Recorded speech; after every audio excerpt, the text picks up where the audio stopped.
Alright. Sometimes you just gotta play the intro to Chrono Cross before the stream starts. You know how it is. Get that good intro going. Yo, it's June. Hey, June. How's it going?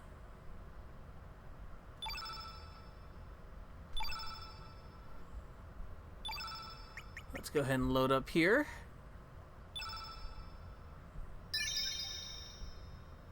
Ooh. A main character. I like this. Alright. Sounds good to me. I will keep that a secret.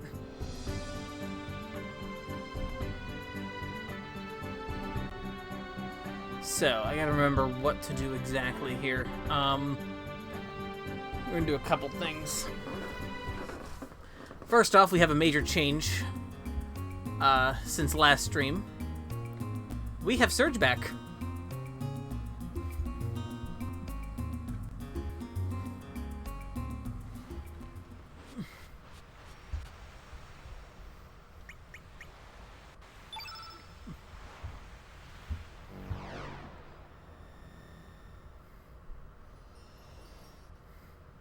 I'm gonna go and skip the FMV for the transport, because I'll be doing it a couple times.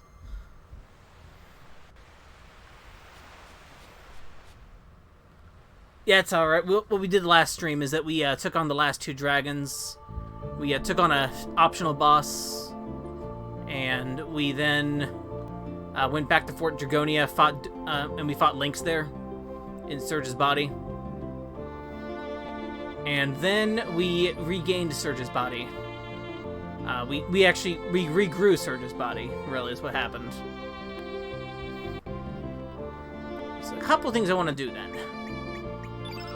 So we're going to actually switch some characters around. I'll be using these two, probably. But I'm actually going to grab Glenn and Pulshul. Because we're going to go around the world map and get a couple things before we go on. Because the next place we're going is, we're gonna head into the Sea of Eden now. Proper. But I first want to get Glenn something.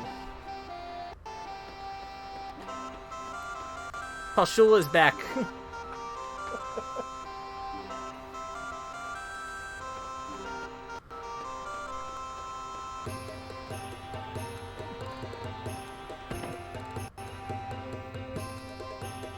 She is a good doggo.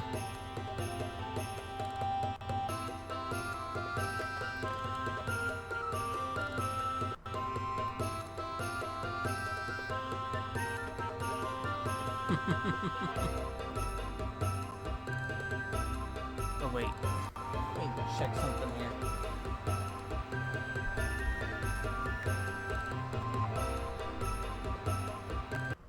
Oh, okay. Never mind, we're good. There's still something for Glenn that I need. I'm pretty sure we can get it now. I forget, though. I think we can.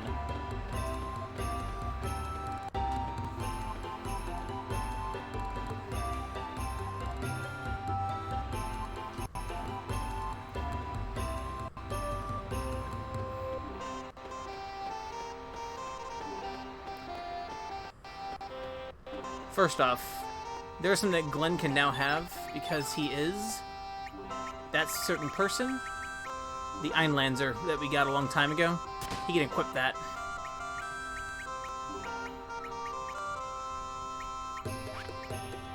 We'll improve equipment later. Yeah, we'll swap around some equipment.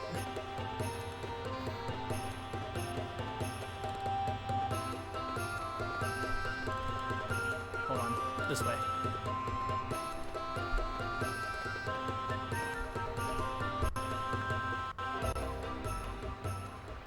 Here we go.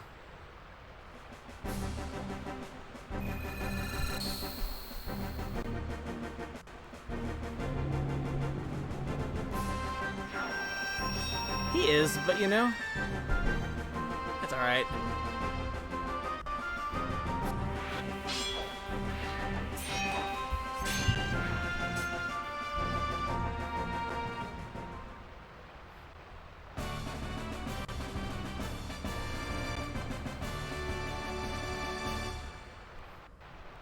So we just have our two most powerful attackers in the game now.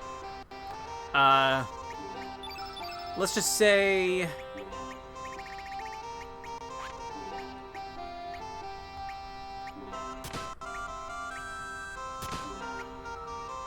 he now has two of them.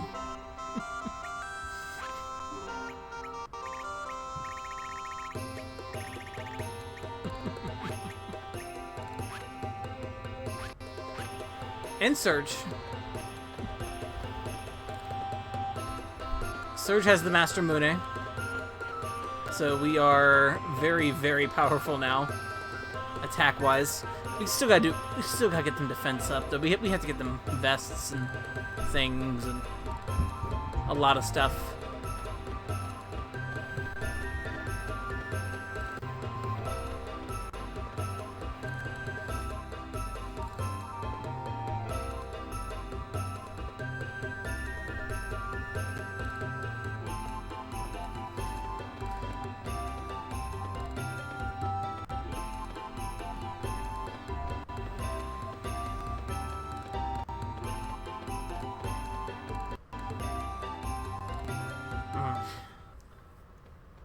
If only, right? Speaking of Poshul.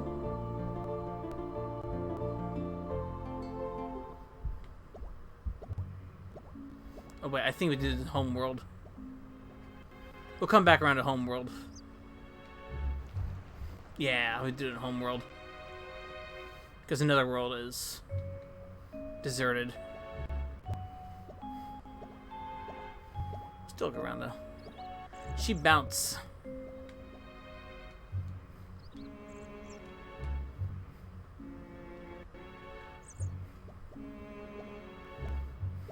Bounce, bounce, bounce, bounce, bounce, bounce, bounce, bounce, bounce, bounce.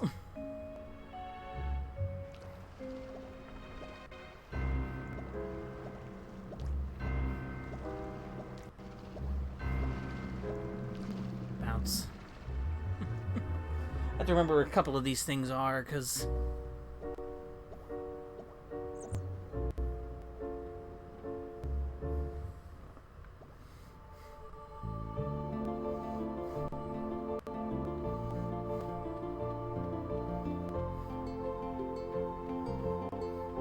there's a couple other things that I've not done, a couple side quests that I've not done, like the Life Spark. I've not gotten the Life Sparkle. There's the plot of land.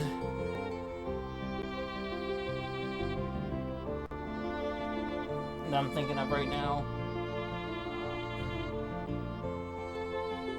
Can't remember Homeworld. I need money as the problem.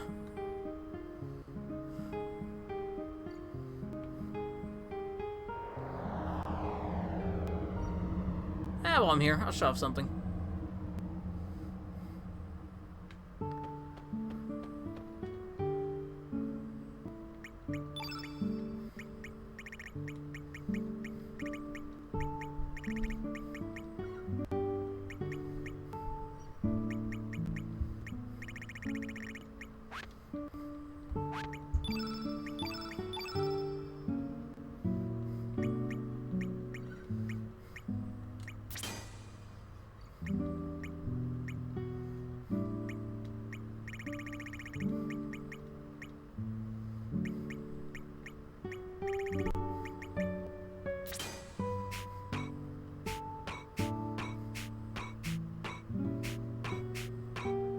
We do have an 8 now.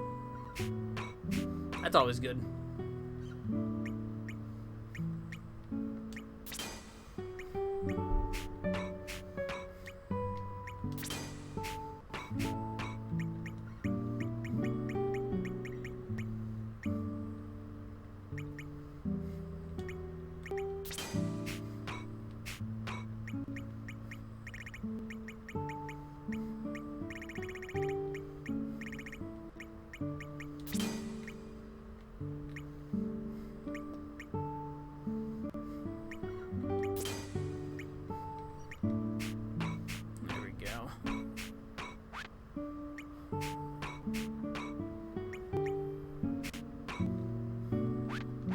Doesn't even have a level 8 yet.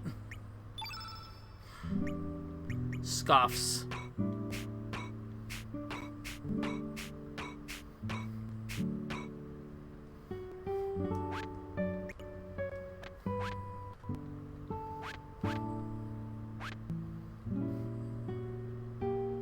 Okay. So this is the Bend of Time.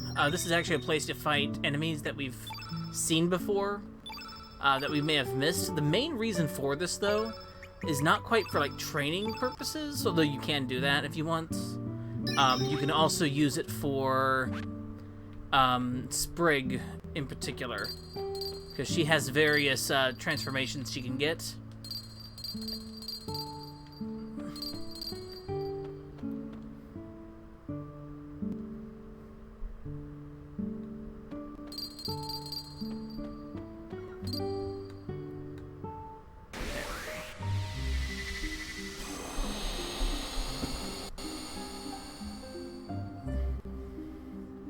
In various areas that we've seen before.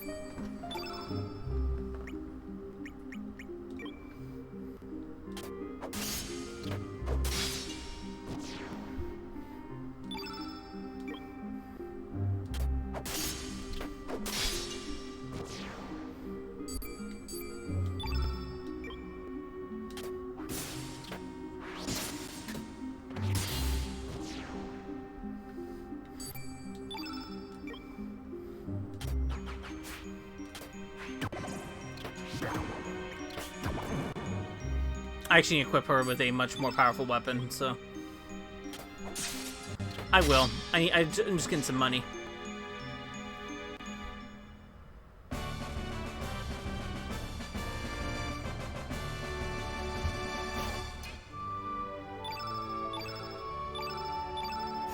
Just need to grind a little bit. Mostly for cash.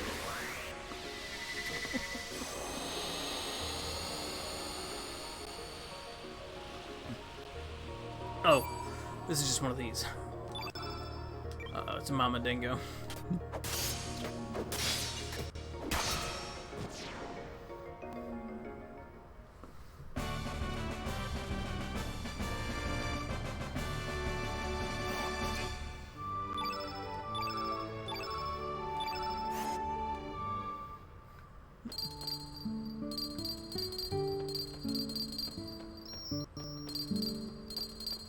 Let me do any of these. There we go.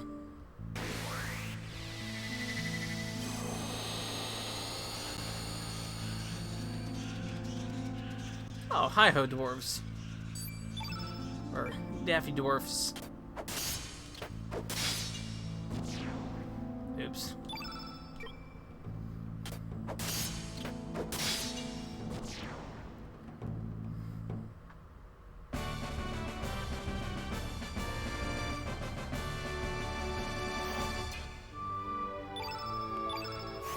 One thing about the characters that we've gotten back is that we've gotten everybody back except for one character, and that's Kid. She is still with Lynx. Also, this is the door to Chrono Cross's ultimate boss, which we can't fight on a normal playthrough. You have to do it on New Game Plus only. It's a tough boss too. Like, pretty tough. It's also a Chrono Trigger reference. Big one.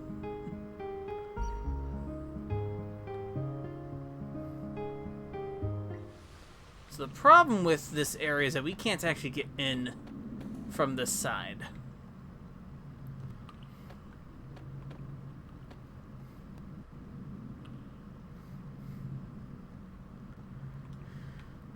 Yeah, we gotta go get Iffy.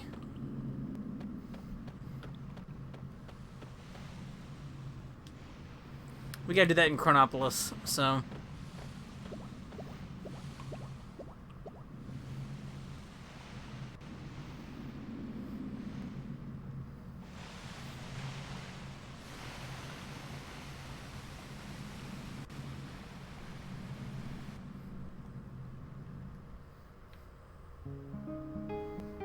Is there anything else I can do at this moment?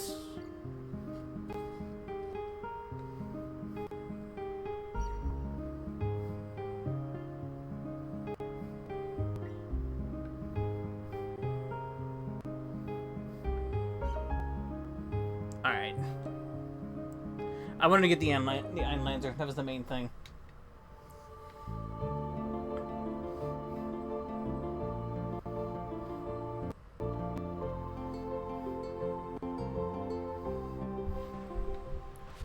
Well, where we're going... Well, you'll see.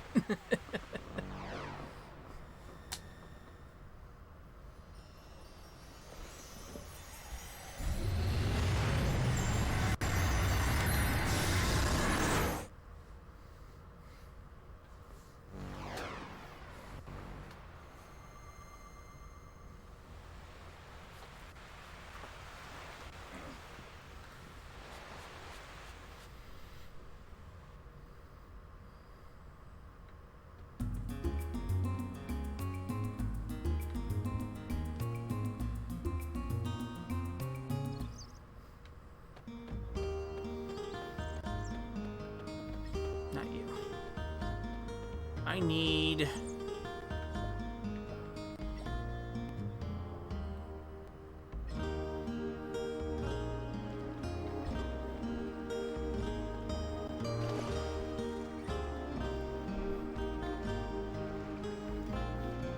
Glenn, you're standing in the middle of the ocean.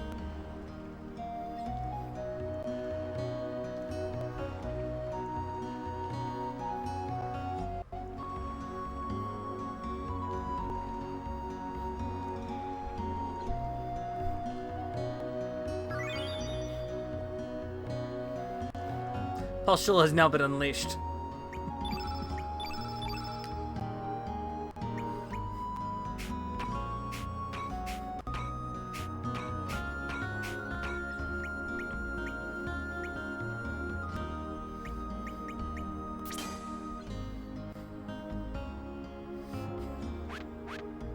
Pulsula is now unleashed.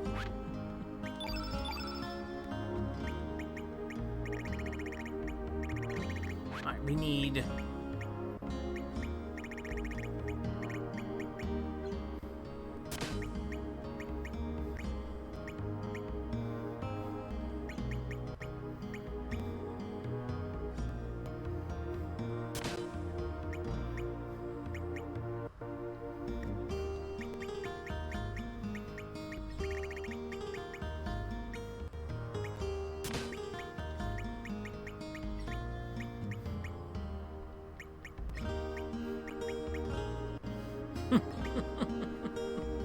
be free. We'll get to that.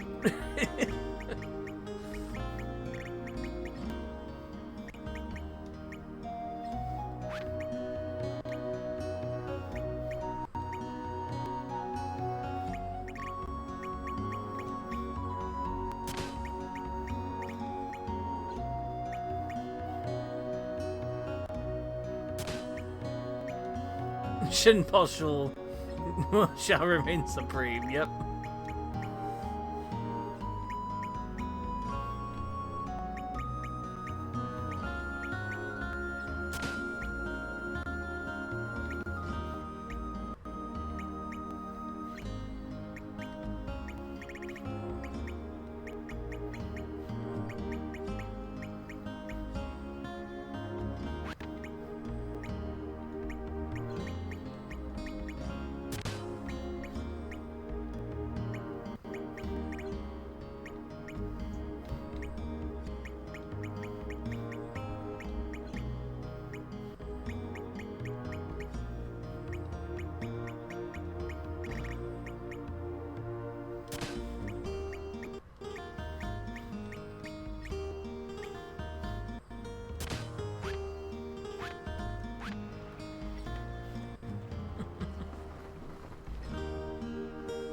Just changing a couple things up.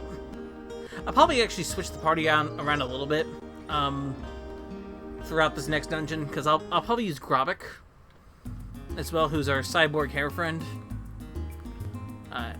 Who's a big fan of hair metal.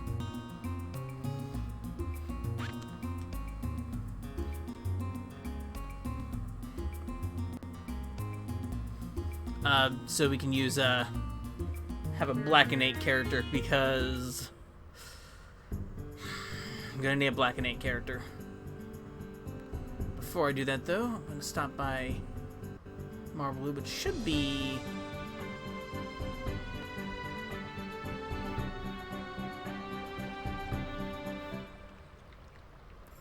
Hey, it's back.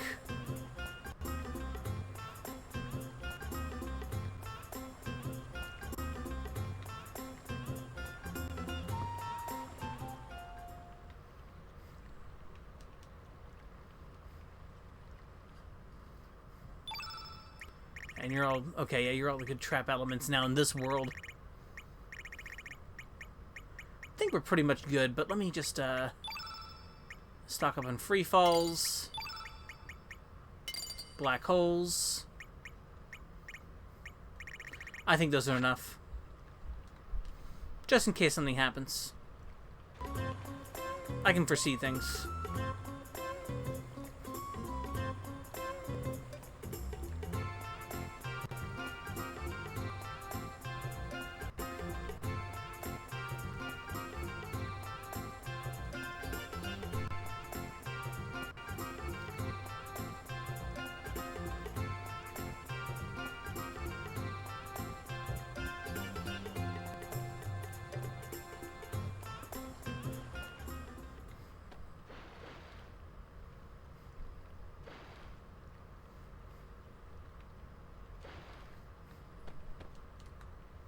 Alright. I think the Bat Cave is where what I'm looking for.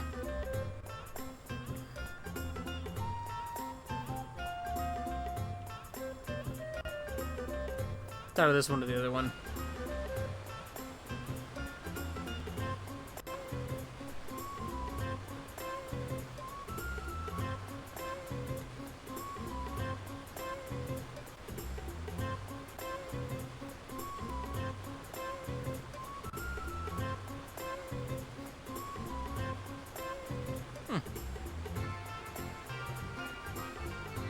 Otherworld poncho. And a mermaid.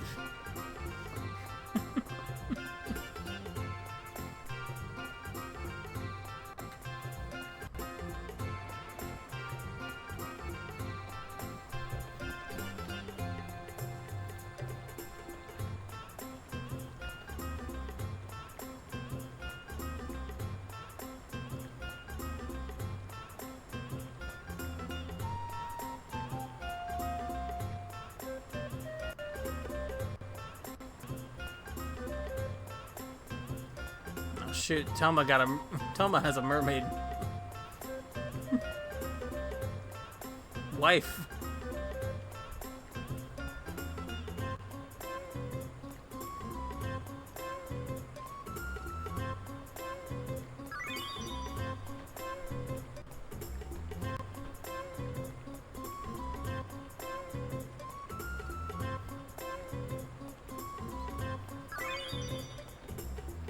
I know that seemed expensive. 10,000. But I only have like 7,000. It's very useful. Okay, certain characters gonna get it.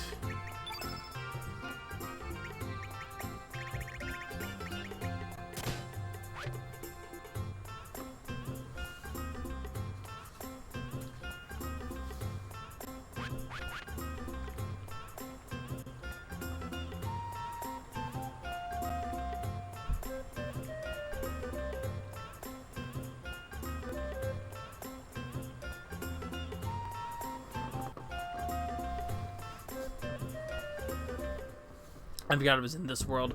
I have to go back to another world real quick to allow me to do something, or to start doing something throughout the game.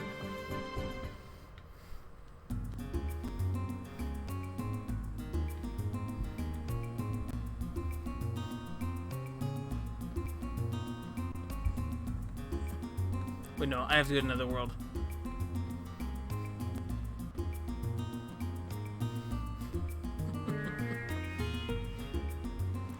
We gotta jump again.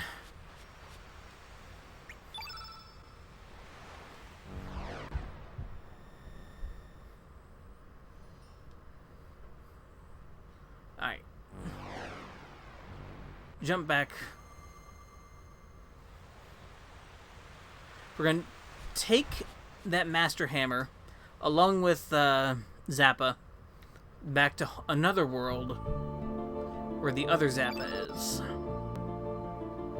Because before they found the Rainbow Shell but had no way to use it, now we have a way to use the Rainbow Shell stuff. And this allows us to start crafting rainbow equipment.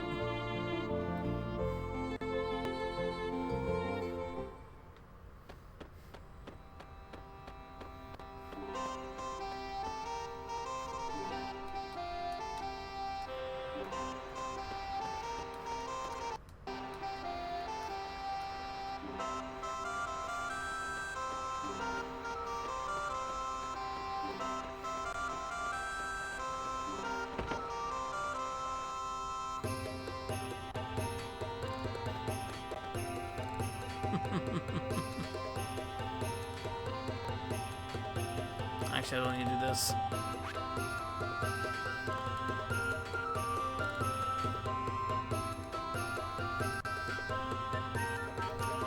In New Game Plus, you can replace Surge with whoever you want.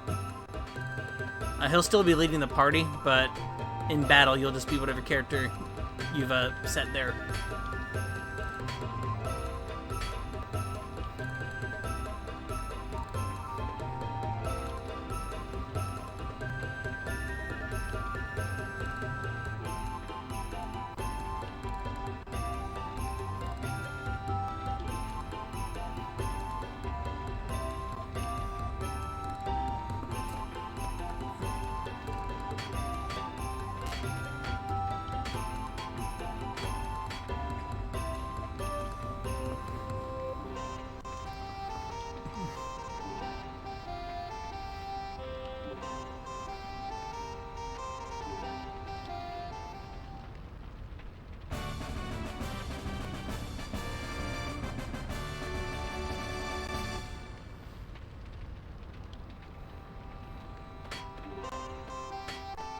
All right.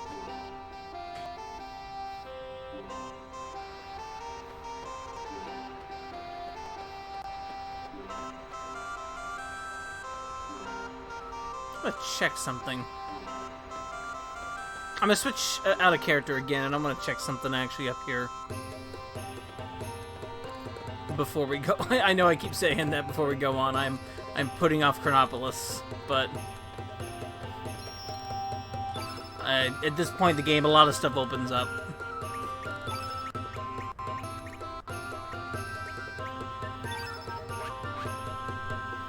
I'll put Sayara in the party real quick.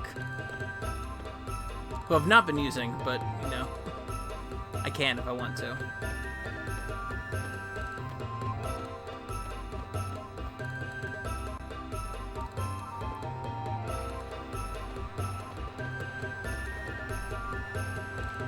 I just want to check something.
Go.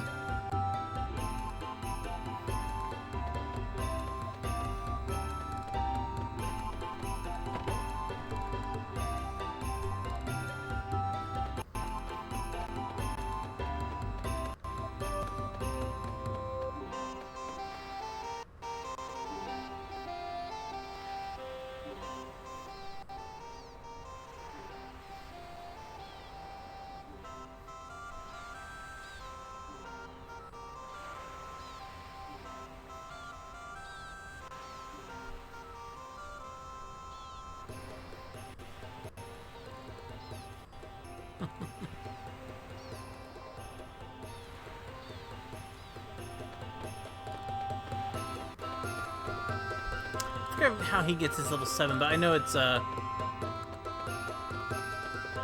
his piggy bank being bigger does actually add to like his attack. If I ever do use him, which I might not, but you know, it's a good scene. Alright.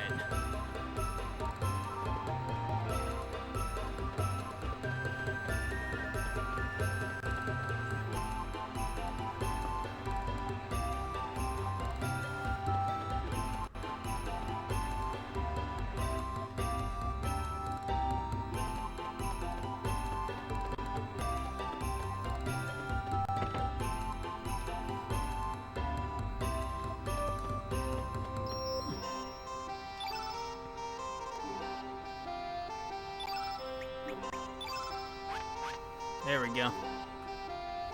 Puppy power.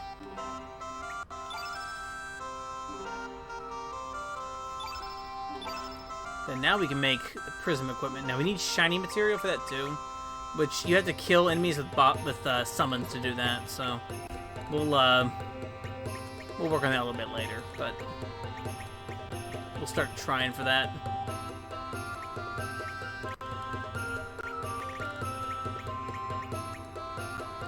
In the meantime, I don't have enough of that. So I'm going to share.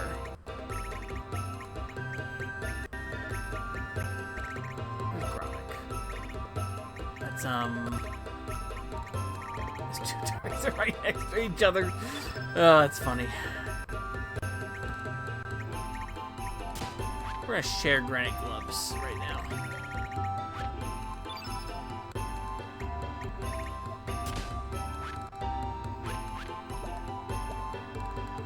Do I need a granite vest also? Oh no, I'm gonna use green plate for now.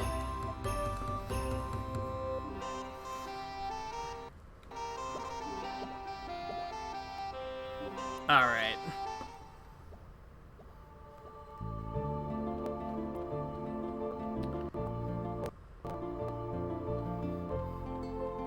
Now, although where we're going is in another world, we can't get there from another world. We have to go back to home world.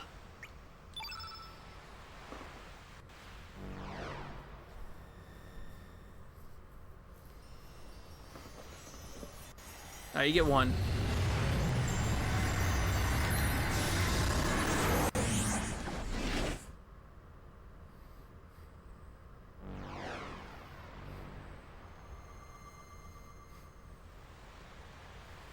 You get one. It's pretty good.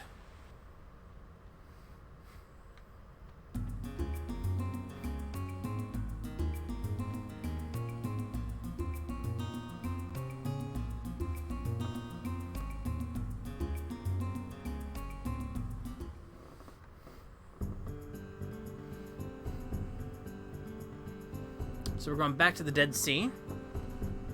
The Dead Sea ruins to find this.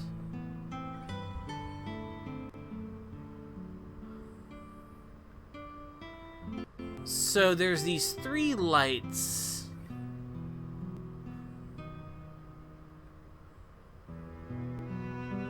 We can enter.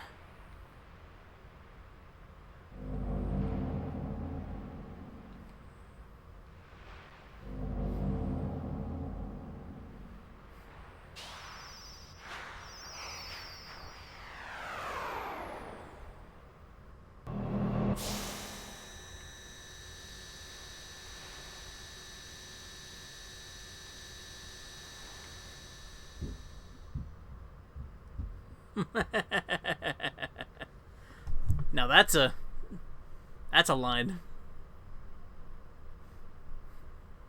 Give me one moment.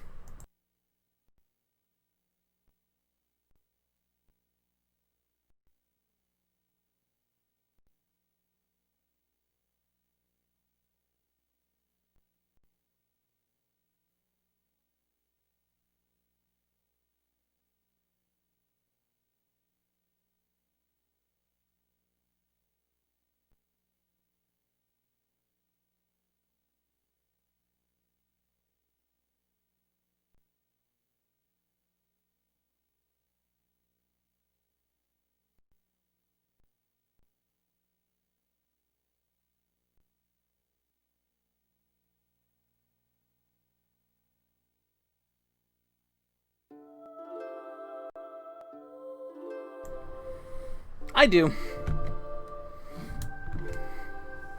I just had to get up to actually get there.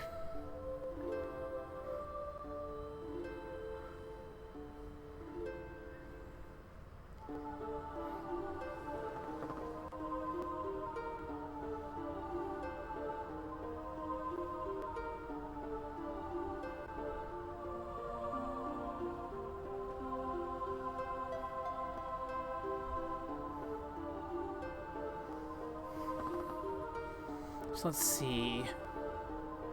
I forget the way to actually...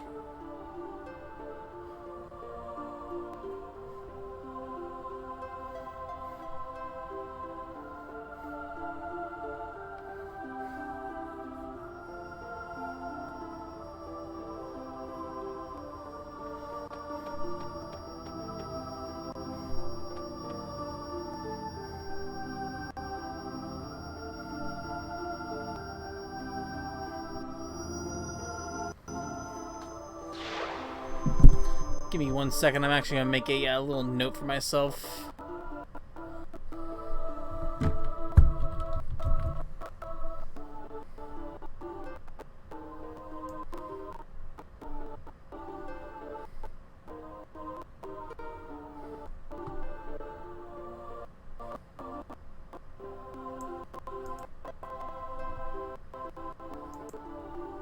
And of course I have the disc.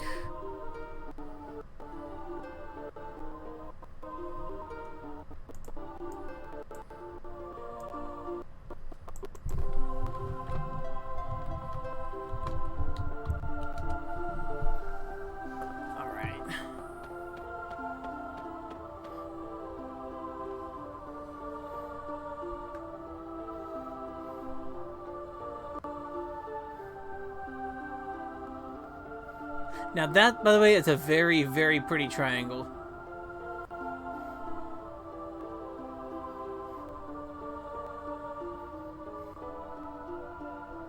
Wait, no, I'm gonna do this past, present. I'm gonna do past, present, future here. We'll visit Future Island last.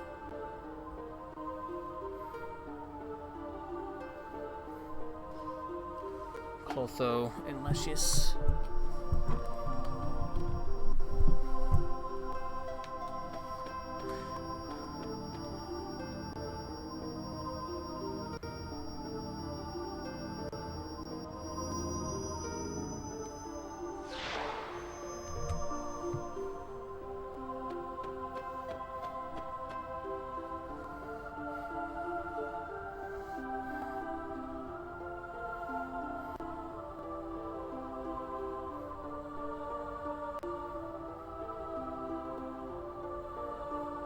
Oh, wait.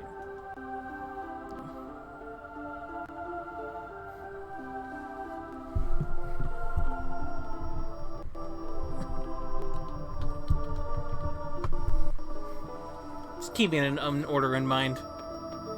Noted down.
Oh, missed.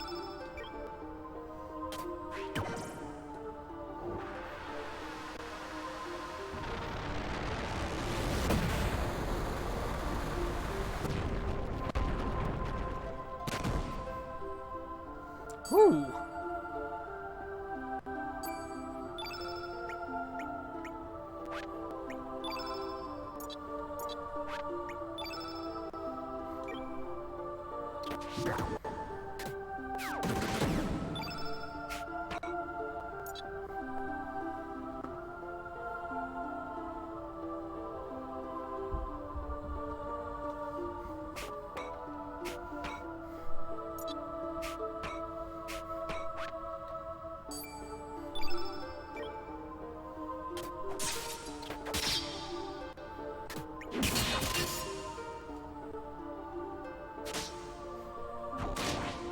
Oh.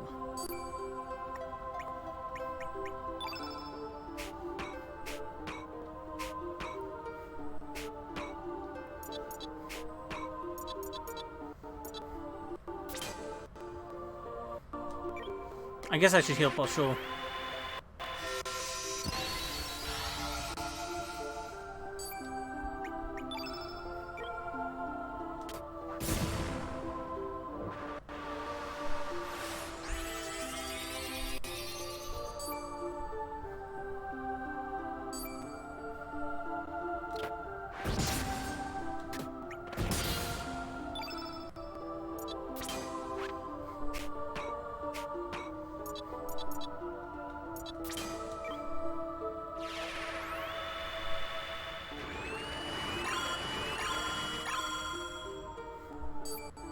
Also, I think if June, for June, you can appreciate faces, good faces from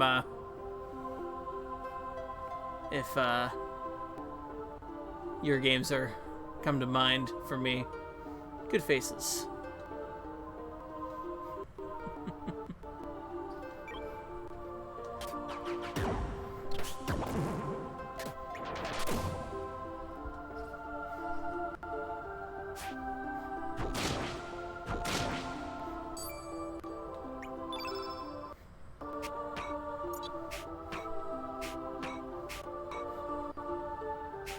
Pulshool is a good face, yeah, that's true.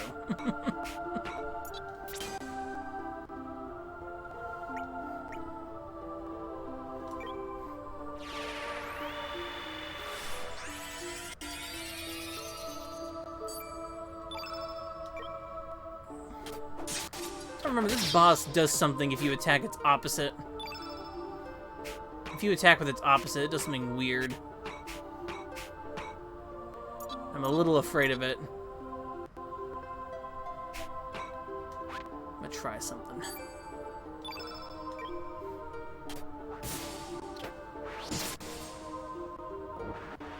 Ooh, Greenfield. We want to stop that immediately.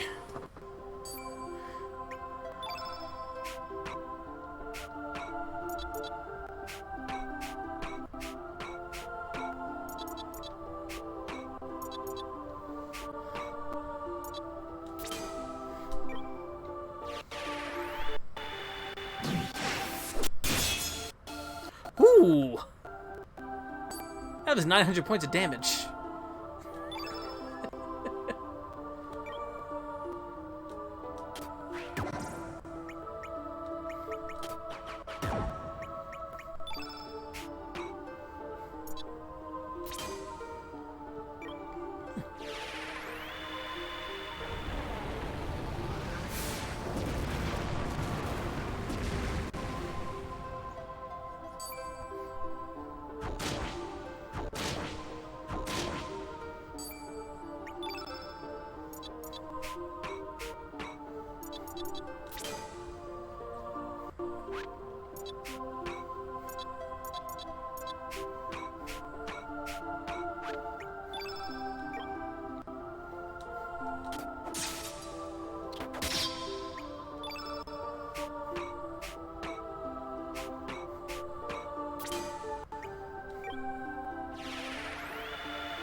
I think we did it. There we go.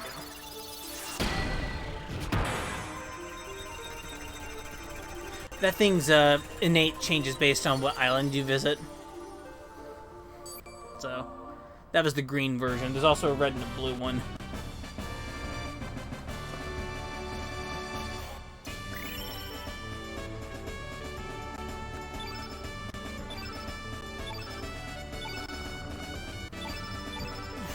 Ooh. Earring of Light is good. Of course, that opens up the way for the next dungeon.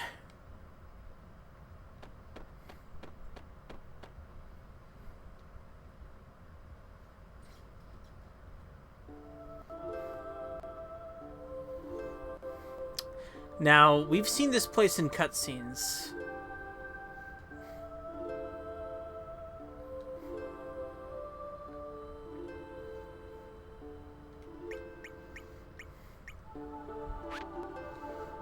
Hold on, I'm gonna check something.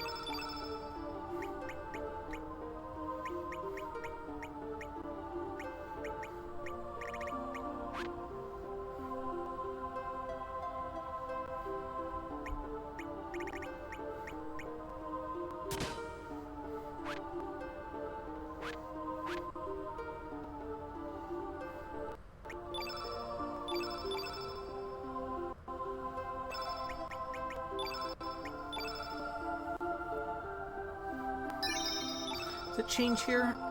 I think it might not. No, yeah, okay, yep, the Arbiter of Time.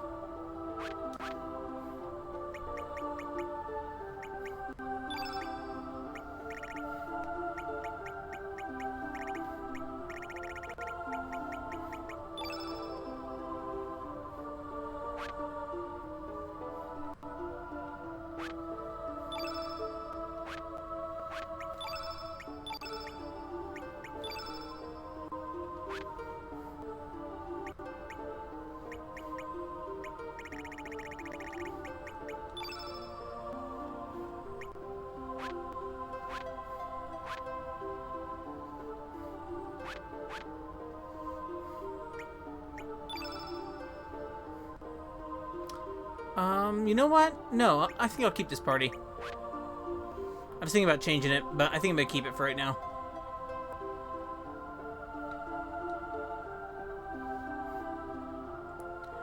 Future Ruins.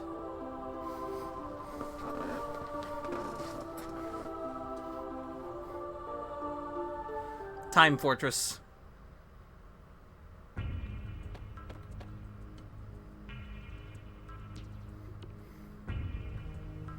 Excuse me, I'm going to turn this track up for myself.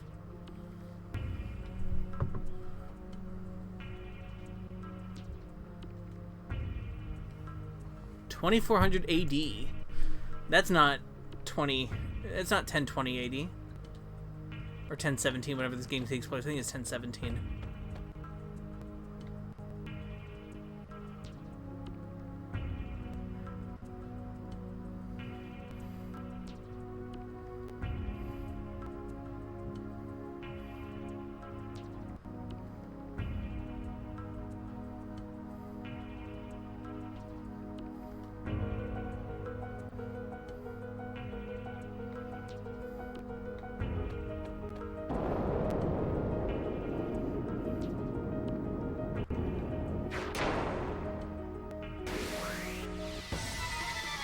Gale.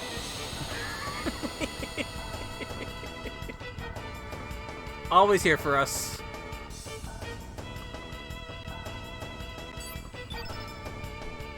Of course it's the police.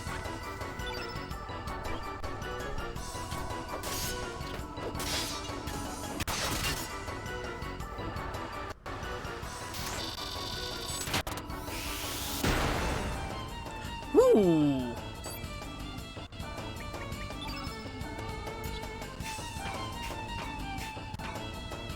Game's not playing around anymore.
There we go.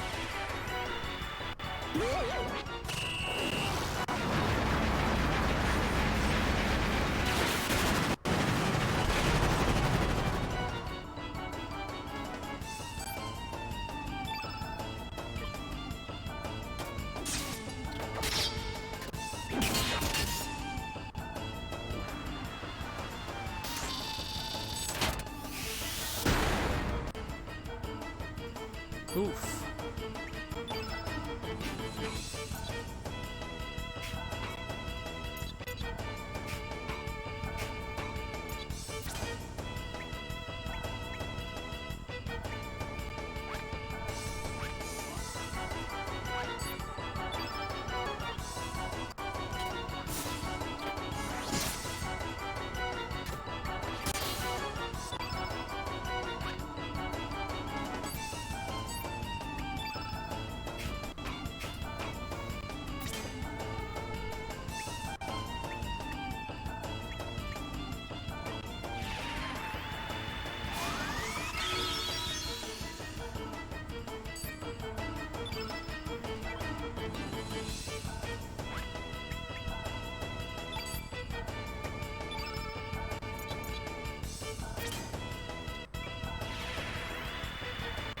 Yeah.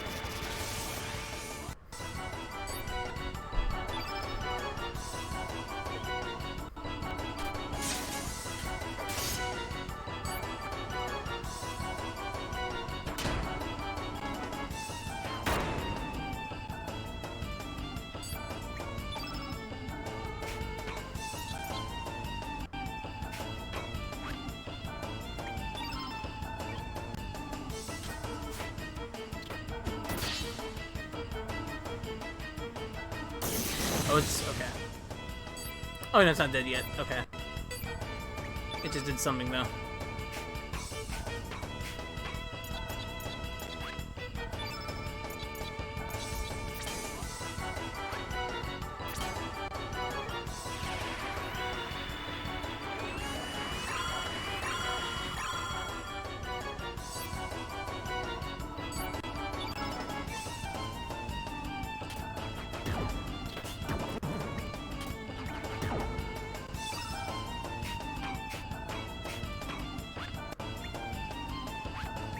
Might reorganize Push's elements, actually, to handle what I want it to do.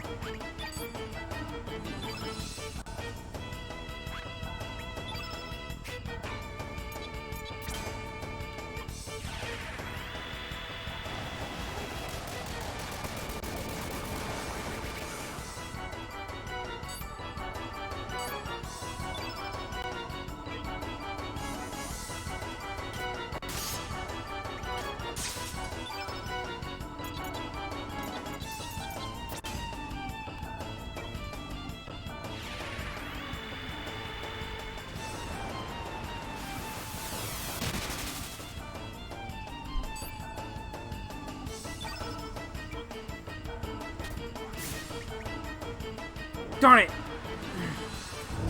Messed me up.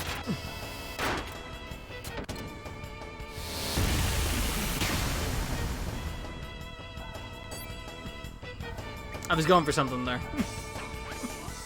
Excuse me.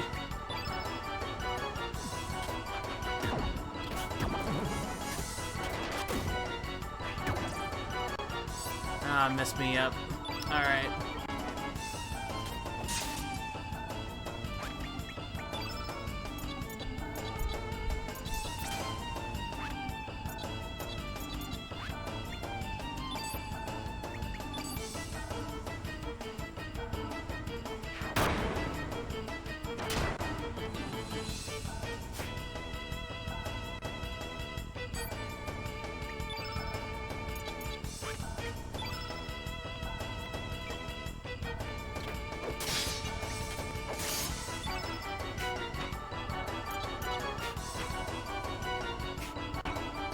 I think my other revive is actually on him.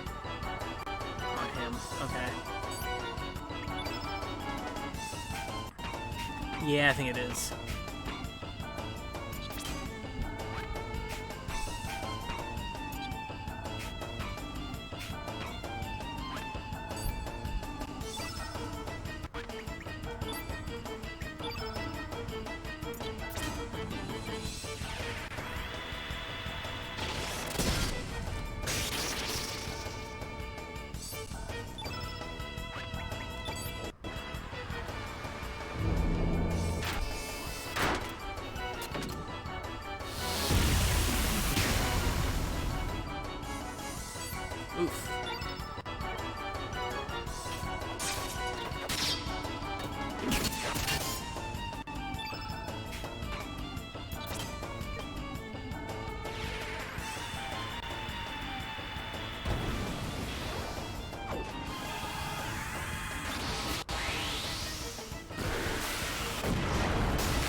Well, that was we'll find out how this is gonna go.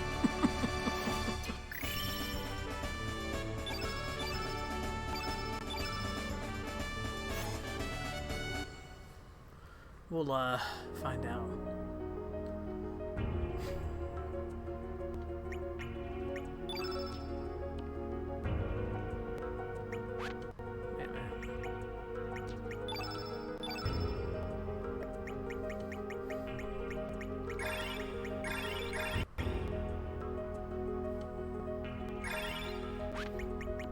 Was it almost a Pepsi logo?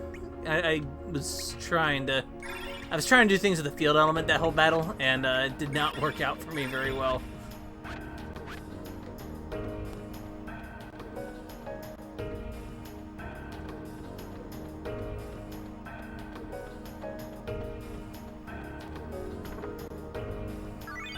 Ooh, yellow brooch.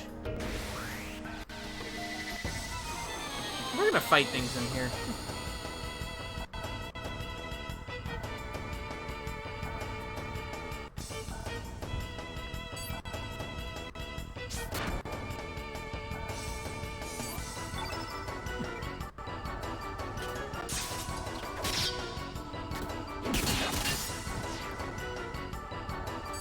Dog might be replaced with other robot, but we'll find out. We'll see.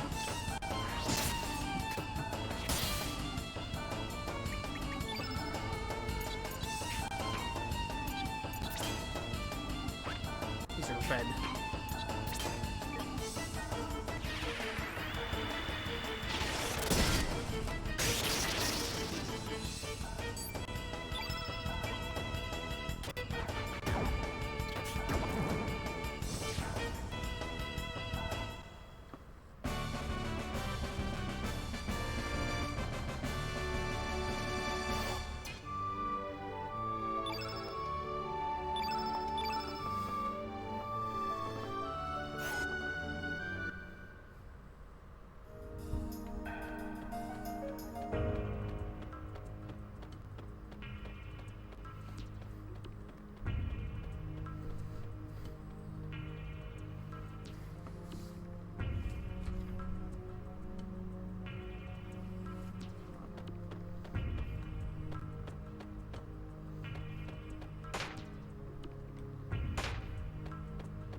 You know what? I forgot about one thing.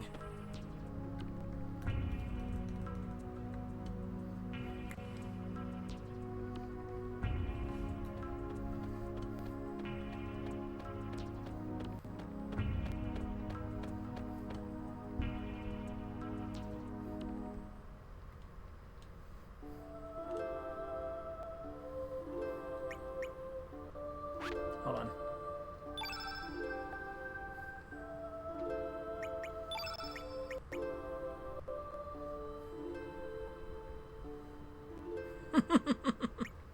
Congrats.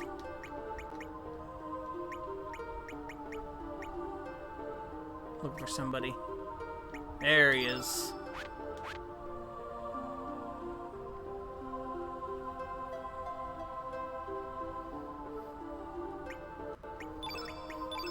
There's a reason I'm taking him in.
I save? Oh well. Grobik's level 7 tech is actually in this dungeon, so I am going to go ahead and take him in here. Robo Sewer Wash.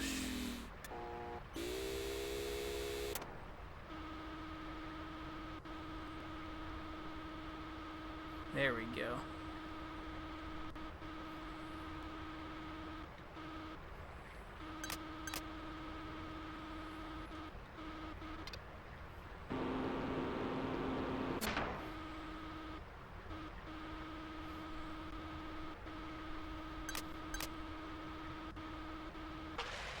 Oh. It fell.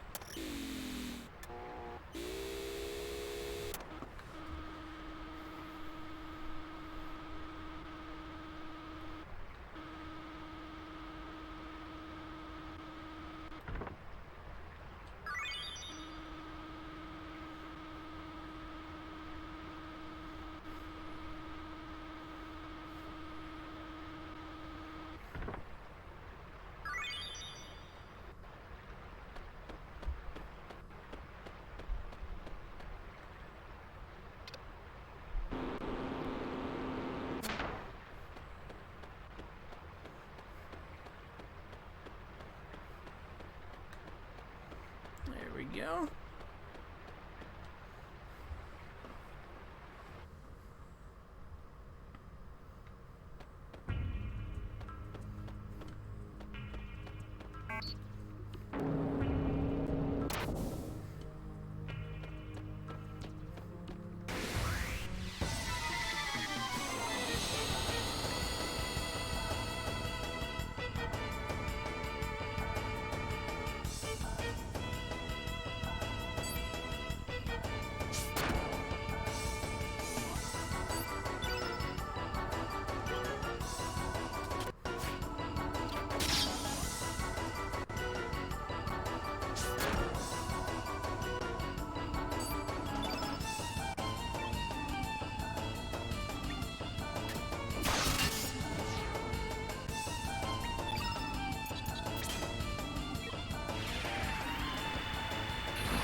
We got big moves now.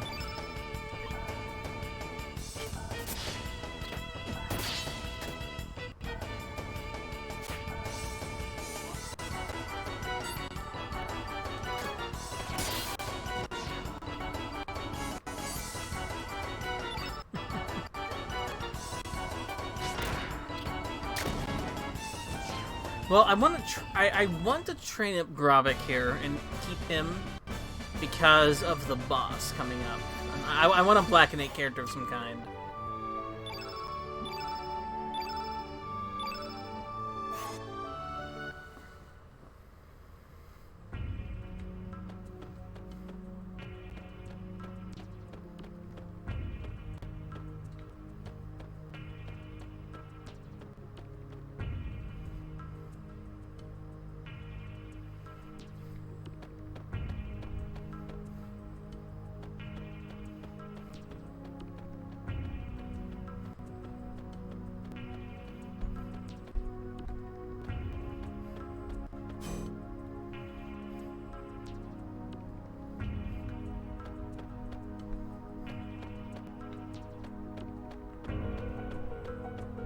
Is this also what I think it is? Yeah, that's what we need. That's for Sprig. That's an accessory for her that lets her remember enemies easier.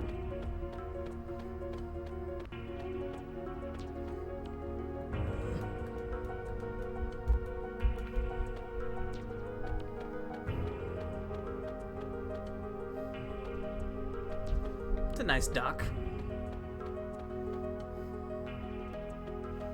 Shadow people.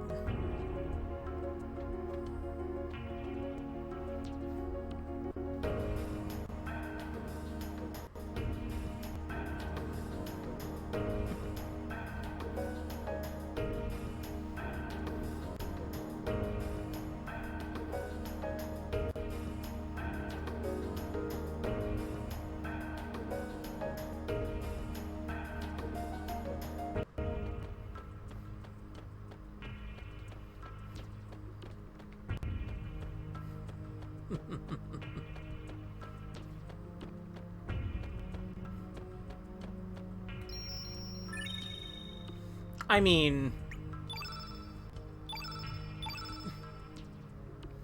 Doppelganger Blue Mage. Guy with 2 swords.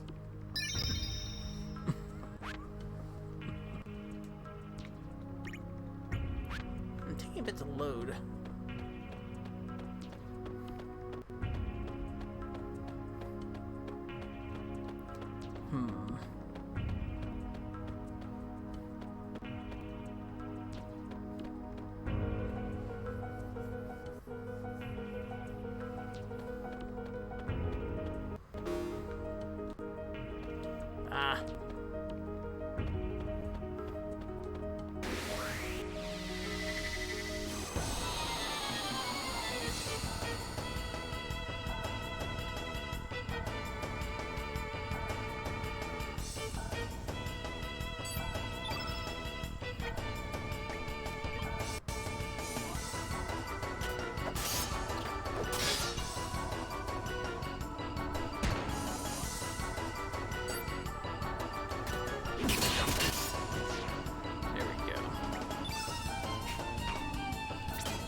Y'all, I'm gonna reset something real quick.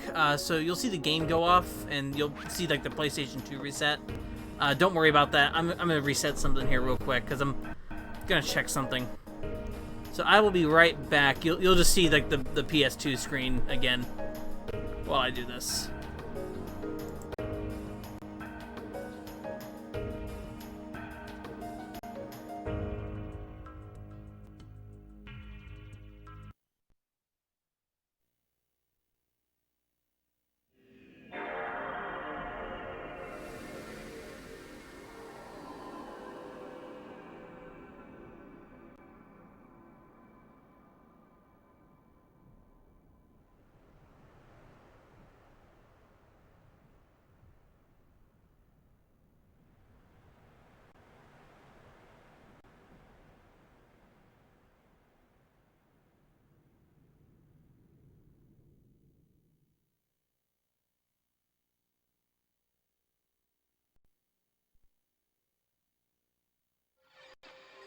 I'm gonna try that.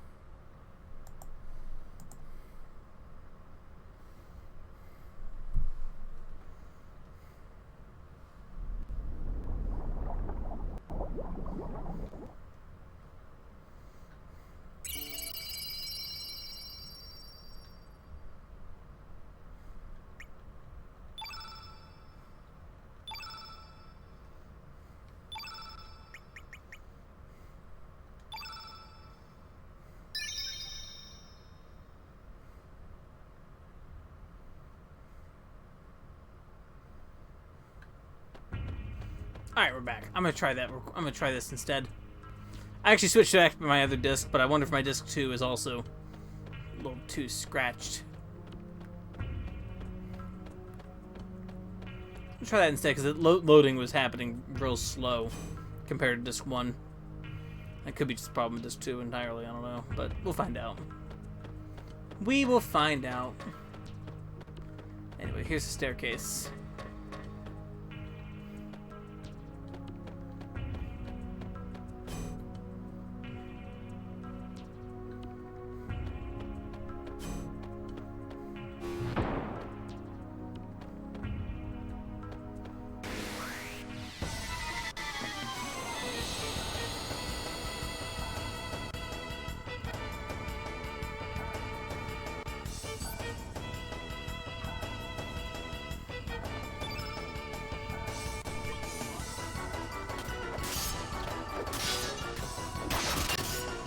I think it's just my discs. My original discs. Alright. Yep. Best of luck to us. Yeah, don't die, because... Well, Onyx, I think you know it's coming up. It's the, that one boss I'm thinking of. Fate is coming up.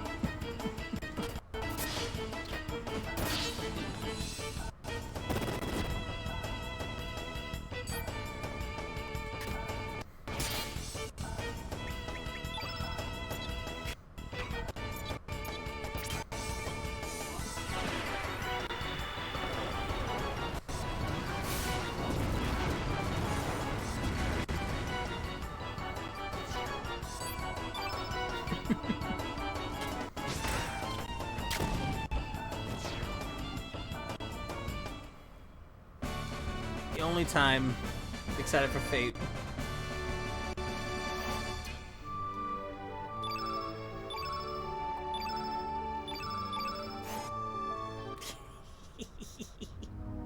I played the first arc of Fate, the Fate Stay Night. John actually gave me the files to do so. And I had it has its problems, but I actually had a good time with it. It's got great action. I will say, like, as a visual novel, it has great action. Like all visual novels with action, just sell it. Yeah, it depends. It has problems. I think it has some story issues, but I think overall the experience is pretty alright. I've not played the other two. I need to. John gave me those as well to do. And I'd actually like to, I just haven't sat down with it. Yeah. No, I think it's completely understandable. Yeah.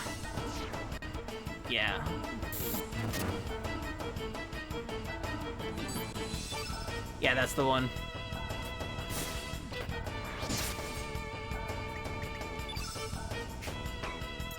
I played it with those scenes restored as well, and it wasn't that bad.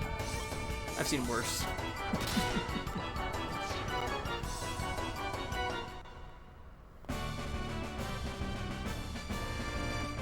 Just like Melty Blood. Nah, that's understandable. I'm not huge on Type Moon either, although I respect Fate. I respect Fate and its production, its production values and things like that. I do respect that wholeheartedly.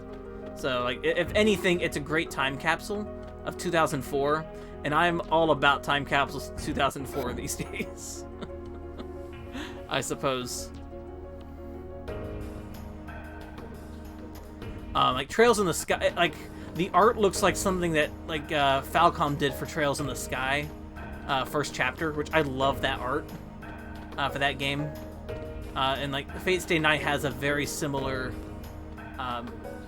form and function, function, and just how is in character proportion and faces. I do like it a lot. And hey, Look at this. That's the world map. We're standing on the world map.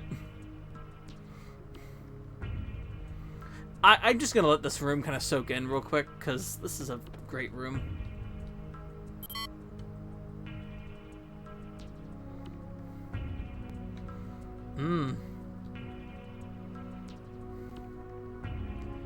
The El Nido archipelago is purely artificial, created by fate.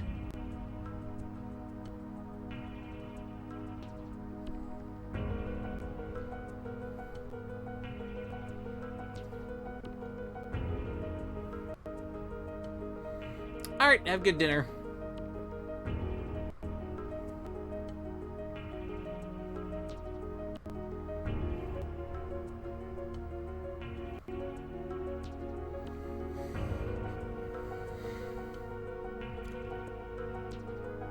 So everything, the El Nido archipelago was created by this place that we're in. The distribution of the memory terminals, which are the save points. Everything was built by this location for some purpose.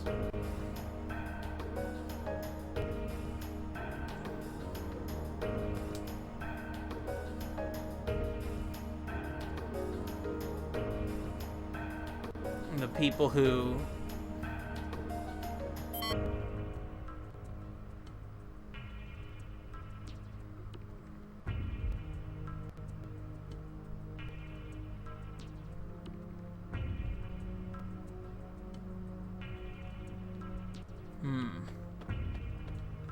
that boy was Surge.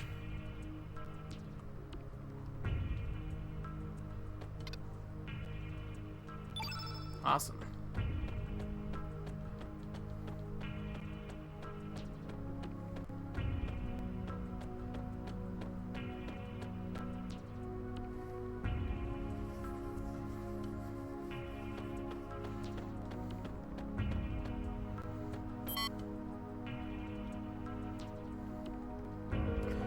I don't think we can go to B1 yet. I think that's the one we can't go to.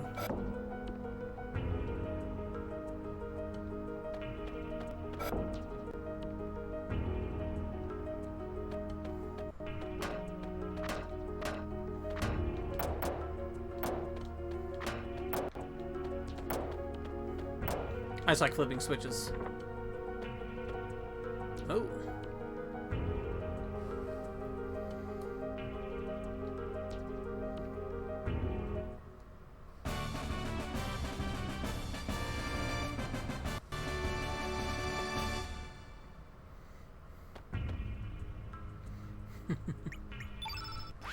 So that was Grobik's level 7 tech.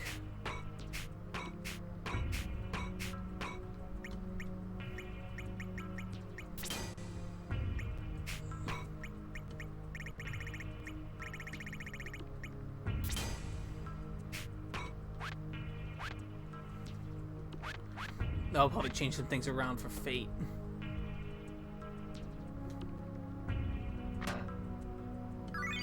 Huh?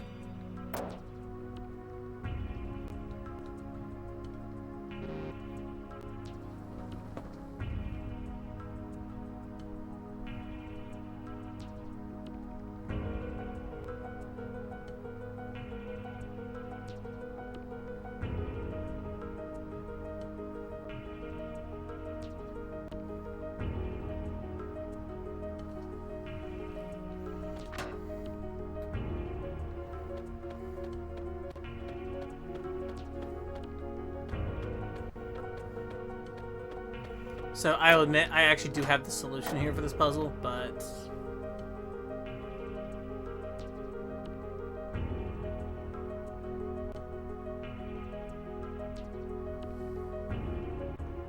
I don't know if I'm gonna just do it here. Because basically each one of these has a code assigned to it. Oh wait, not that one.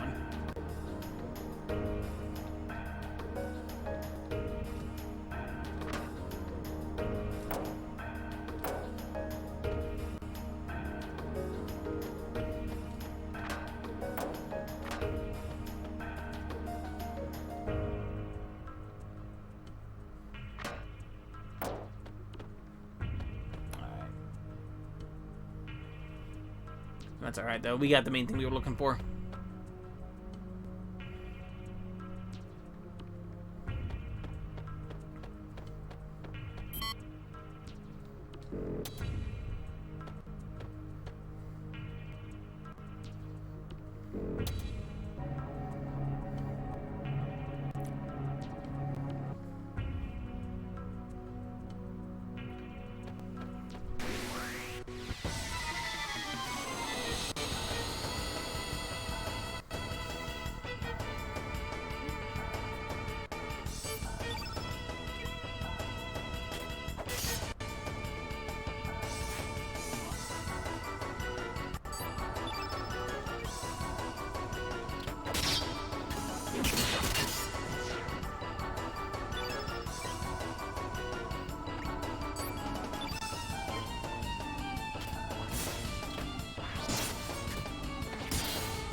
There we go.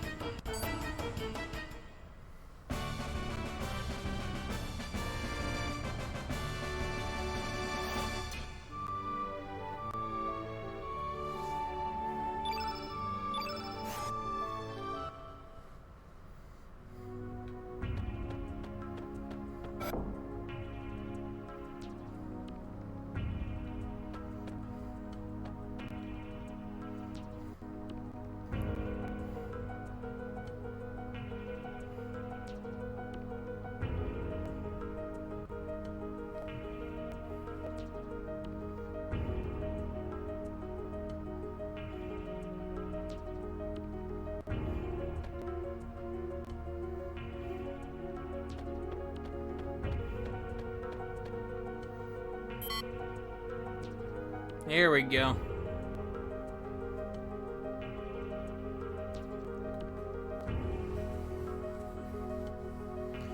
So Lavos was an extraterrestrial life form that is thought to have fallen from the heavens 65 million years ago. On the timeline that existed before history was changed, Lavos was assumed to have slept deep below the planet's surface, sleeping and consuming the planet's energy up until the day of destruction known as the Apocalypse. There are those who believe that 12,000 years ago, the legendary ancient magical civilization known as Zeal came into contact with Lavos. That fateful encounter is said to have resulted in Zeal disappearing from the surface of the planet within the space of a single night.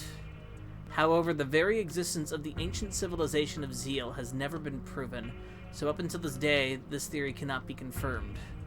On some timelines, Lavos appeared on the surface of the planet in the year 1999 and brought the world to ruin.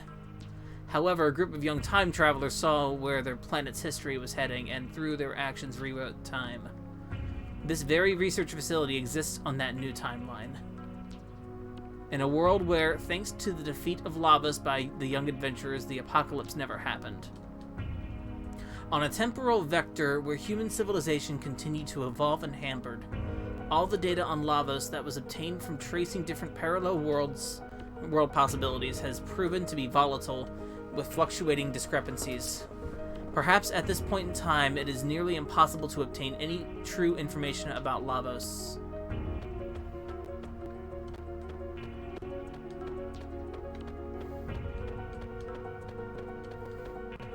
I'll read out loud for some fun stuff.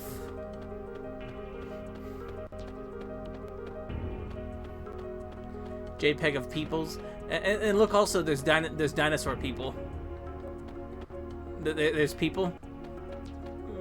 It kind of looks like a shirt jean short combo. There's like a white T-shirt, jean shorts. It's pretty cool. It's pretty all right. And then I like the dinosaur person.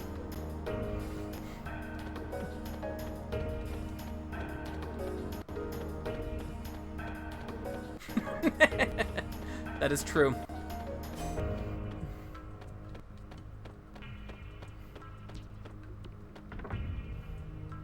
Ooh, a rainbow shell. And of course the images of Lavos there.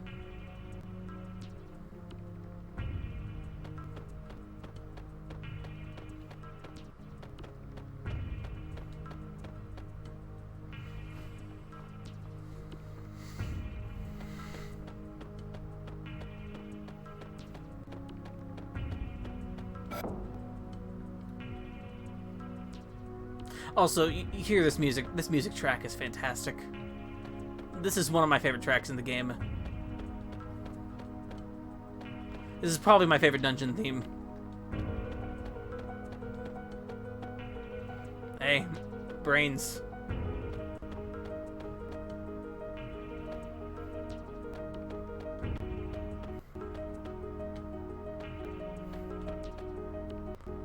Lower animal brain. Brain behavior.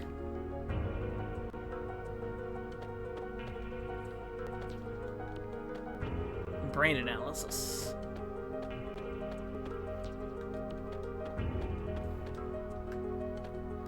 Brain evolution.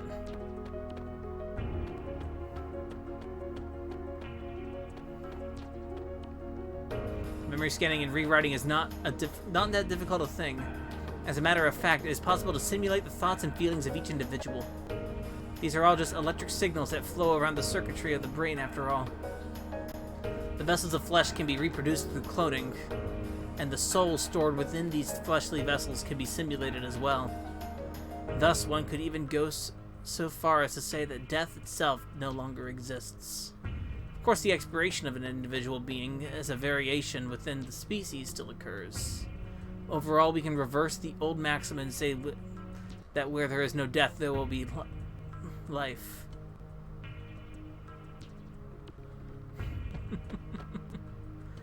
We control human emotions by neurotransmitters. That means by manipulating the nerve transmitters inside their brains, it's possible to control the feeling and even the personalities of humans. Fate uses the records of fate to connect directly to the brains of the humans with whom they come into contact. Fate not only imprints what actions the humans should take into their brains, but also rewrites their personalities and feelings.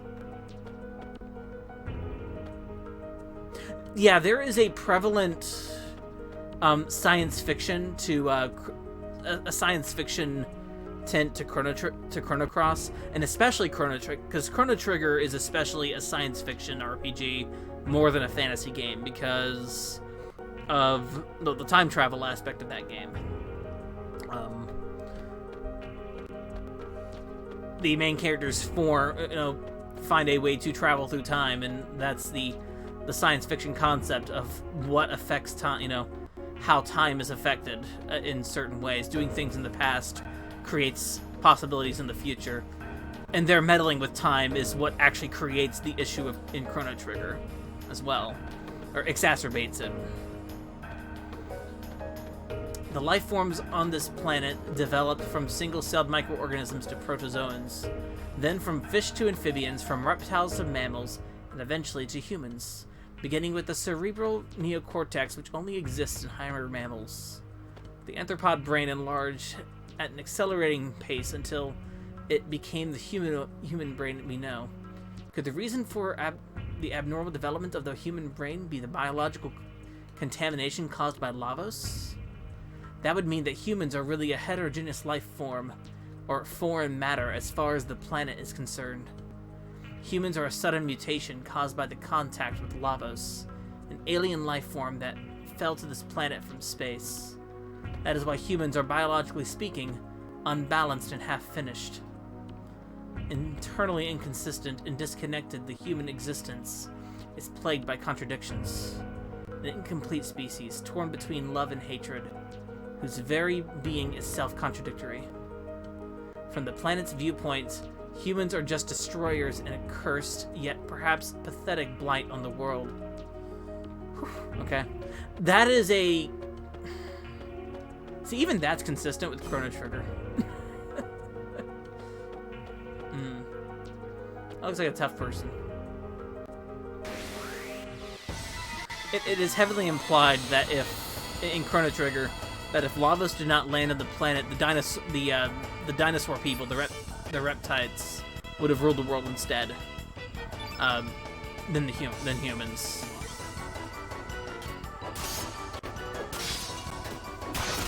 That's a small part of Chrono Trigger, but I think it's still like one of the most important parts in that game.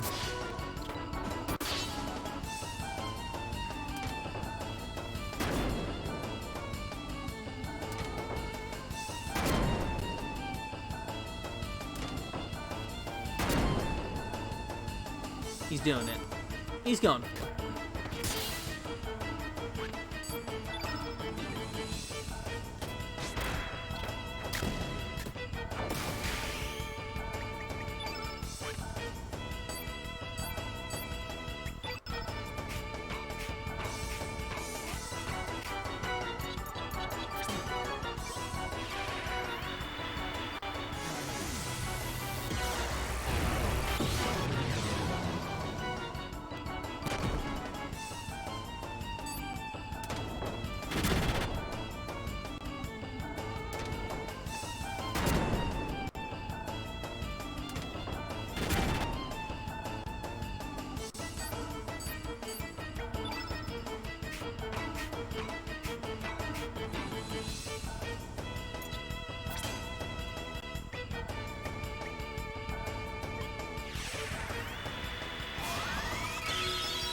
We're safe here.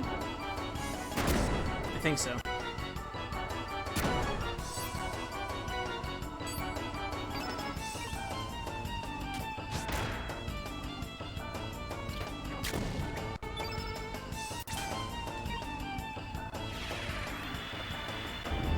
Here we go.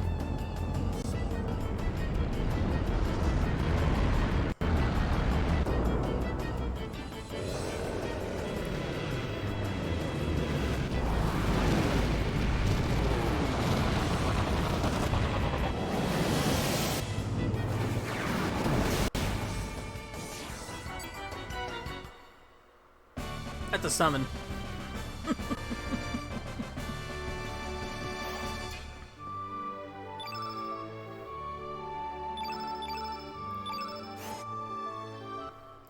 The main reason for using summons in this game is how it affects enemy drops.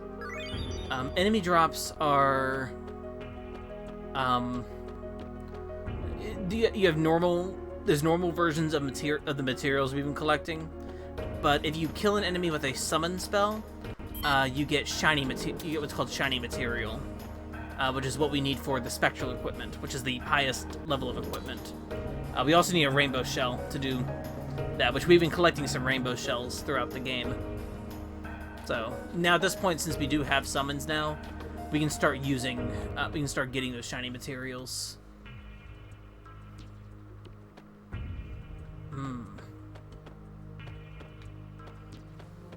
The problem with doing that is that you have to set the summon up correctly. You have to set the summon up using using your normal attacks, and then the element that you need, or when we get turn field elements, which we'll soon get. Everyone gather around. Ooh, we're gathering around. In the 11th century, a scientist by the name of Luca indicated the possibility of time travel through the use of a time egg, which utilizes miniature black holes. Whether this could actually be possible or not is still the subject of intense debate, and no conclusions have been made.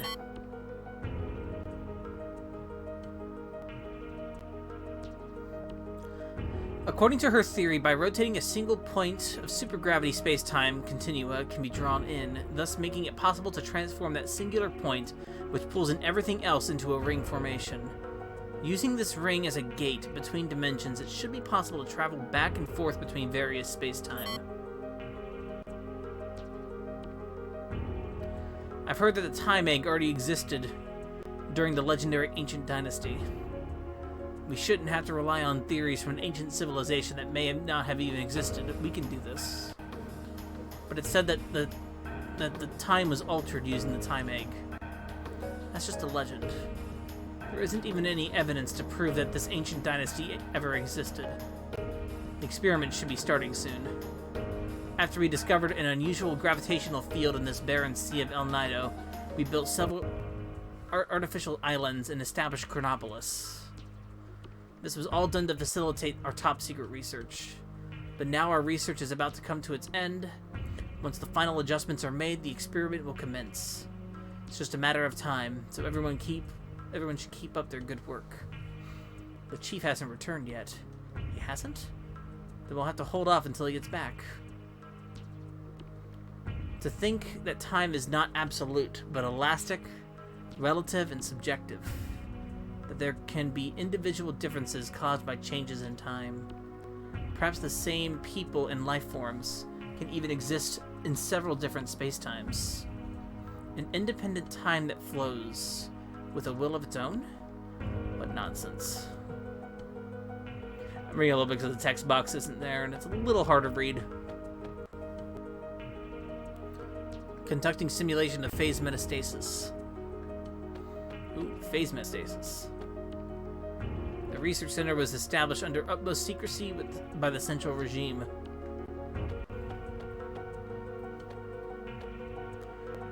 We may appear to be a military research center, but we're actually conducting research on time. The lost ancient magic civilization of Zeal. If it really did exist, someone may have even traveled through time to this period.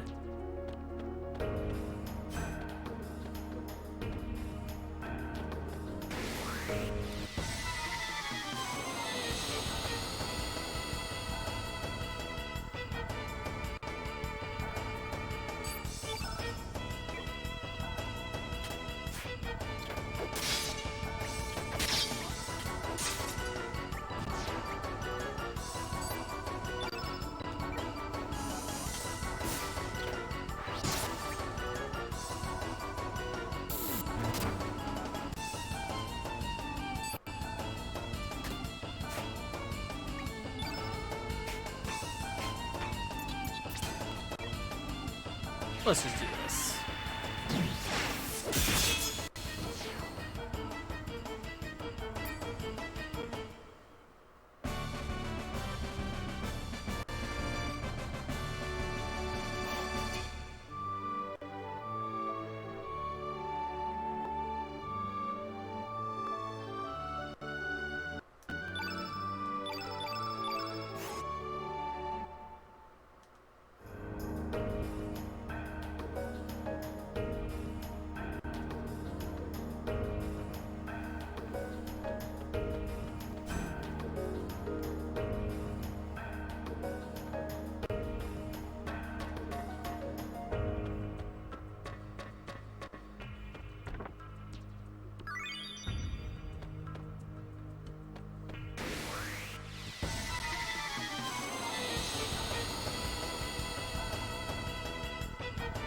Hmm.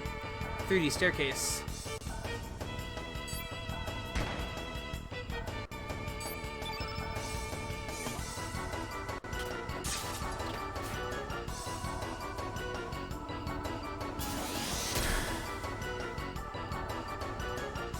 I'm gonna try for something.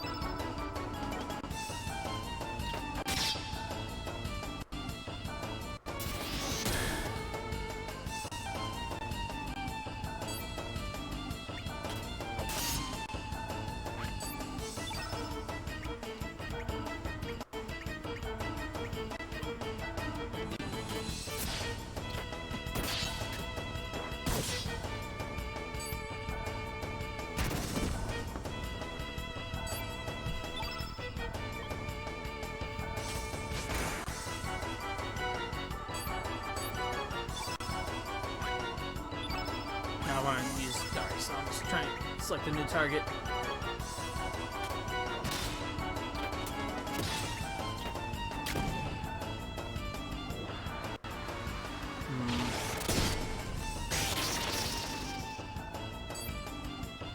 Oh shoot. That doesn't work.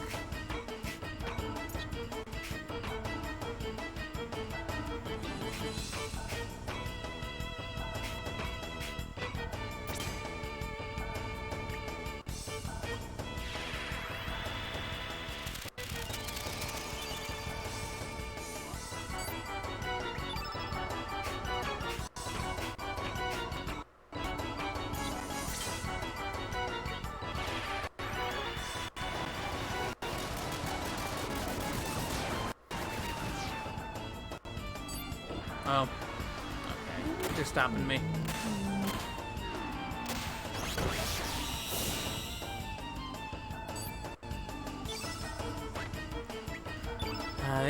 They're trying to stop me. Let's try to just reset.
Ah, that works, I guess.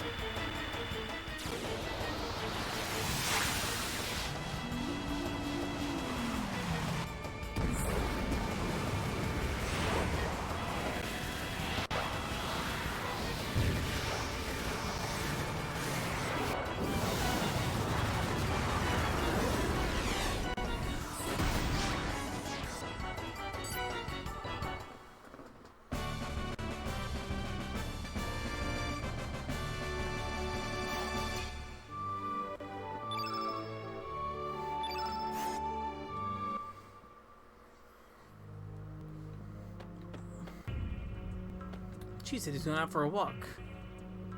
Oh, is he out by the docks?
Time Research Lab appeared at Nova in the year 2300 and was headed up by the scientific genius Balthazar.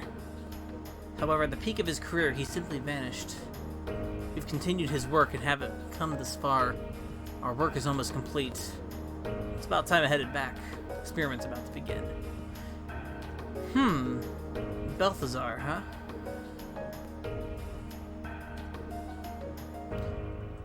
I forget if we've heard that name in this game. Actually, because I don't want to say anything yet.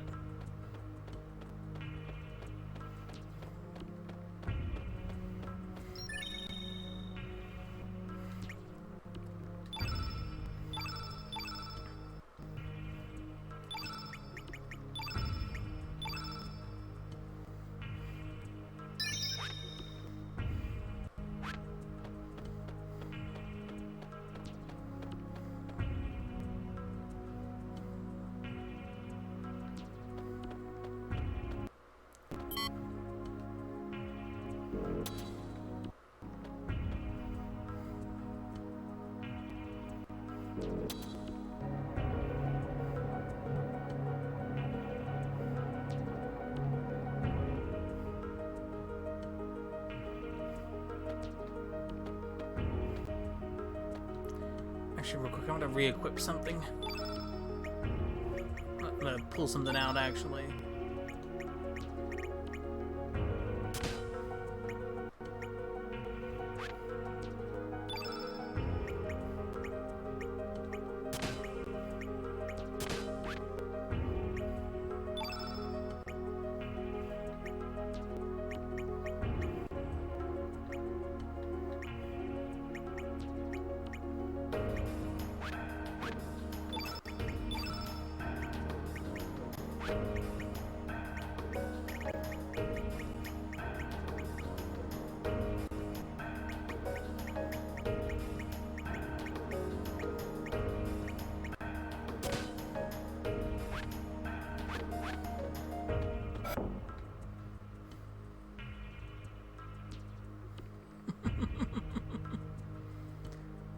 So,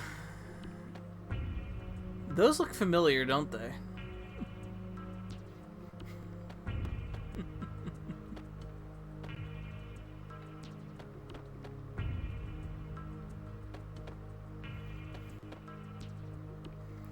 This is the observation room. This is where we observe the two parallel worlds.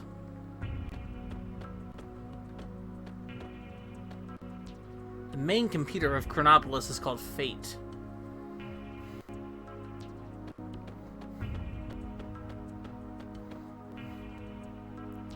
Fate is a large-scale prototype completed in the year 2300. It has integrated the old mother brain computer circuitry into a more powerful supercomputer. This Fate contains a massive amount of historical data dating up to the year 2400. Oh, the ghost people? The ghost people that look like penguins?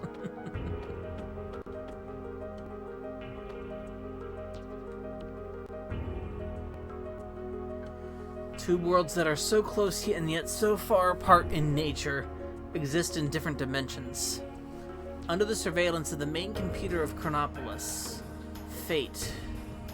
In other words, Fate has always been observing the two parallel worlds and guiding them. Fate has been manipulating the world of El Nido in order to avoid any major change to the history it knows. If an event on El Nido influences the main continent, the year 2400 in which Fate exists would change. This paradox could potentially lead to great disaster. The records of Fate, Fate's terminals, collect data from around the world and input guidance directly into the minds of its users. In this discreet way, Fate is able to control the lives of people without them knowing. Guided by Fate, the people of El Nido live a harmonious life. In a sense, they are nothing more than puppets of Fate. An instruction to the young girl in Arnie 01 to give up going to the main continent as a poet. An instruction to the man in Arnie 02 to give up becoming a fisherman. A plan to avoid any point of contact with the main continent so as not to affect history. However, ever since the formation of the Dead Sea 10 years ago, Fate has been unable to intervene directly with World 01. The best Fate could do was cross the dimension and receive data through the records of Fate. And with much difficulty, Fate succeeded in binding Miguel to the Dead Sea as a watchman.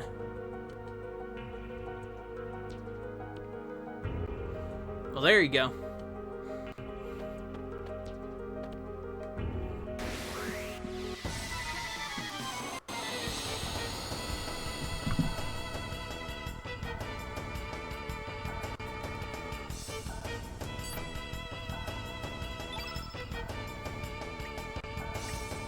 Combine.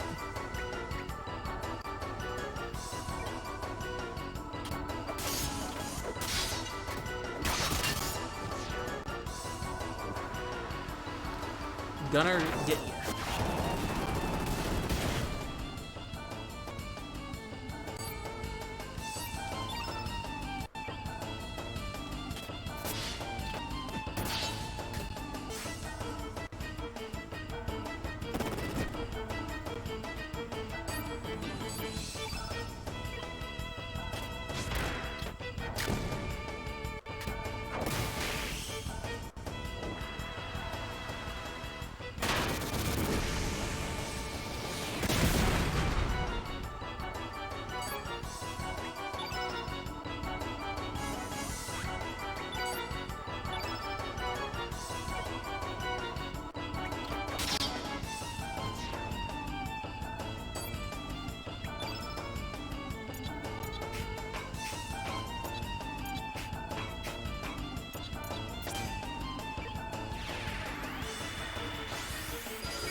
Oh, darn it.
Nice.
Oh, we're good.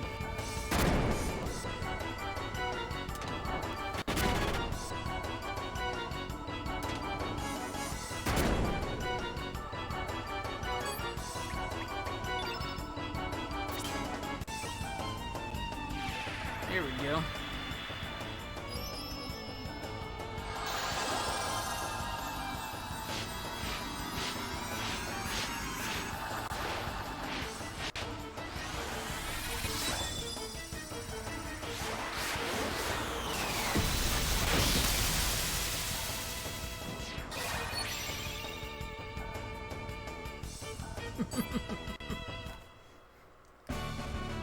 Now that's a summon spell.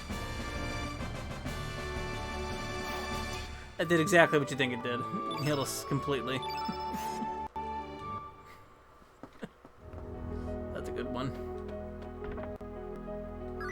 Card key. Oh, we're burning. It all began with a notebook my mother handed to me. She told me she found it while cleaning up the closet. This old notebook, covered with mold, was a diary that belonged to my grandfather, who passed away many years ago. It contained my grandfather's distant memories.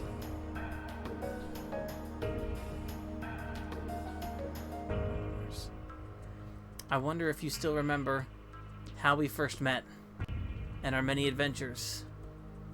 It all seemed like a dream. We ran like the wind during those warm summer days long ago. You were a piece of a star that fell from the sky. I can still relive the memories of those days long past, just by closing my eyes like such, and whispering your name into the desolate night. Radical Dreamers, le trésor interdit. I cannot read that. That is French.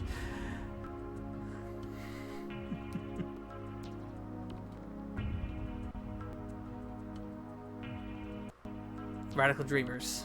What does this mean? There's a conversation with a comrade. Are you ready, Iffy? I know you're anxious, but stay on your toes. Yeah, likewise, mate. You mess up and I'm leaving you behind. Got that, Tom? Come on, Maggle. Let's go. That bastard Lynx is gonna get what he deserves. Say your prayers, not that will do you any good. It's an archive from a different time than our own. Aside from the two worlds we already know about, other worlds and times may also exist.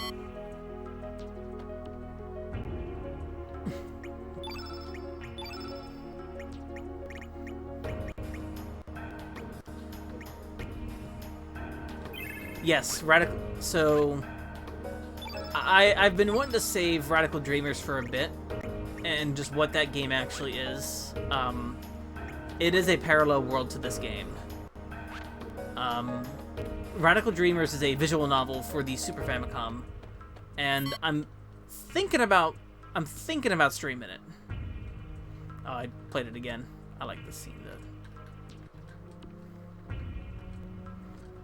I've been thinking about doing a replay of it, a reread of it at some point anyway, and I do have a way to stream it actually really easily. So, I'll think about it.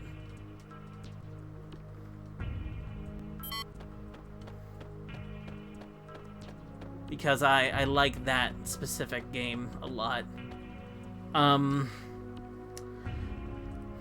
It's Super Famicom, but it actually came out on the that BS satellite. Instead, it did not come out for the original on cartridge at all. But yeah, it is a VN. It has a couple hidden mechanics. It does technically have random encounters. Along with fights and a hidden HP meter for those fights that you can lose. Though it's actually not that big of a deal.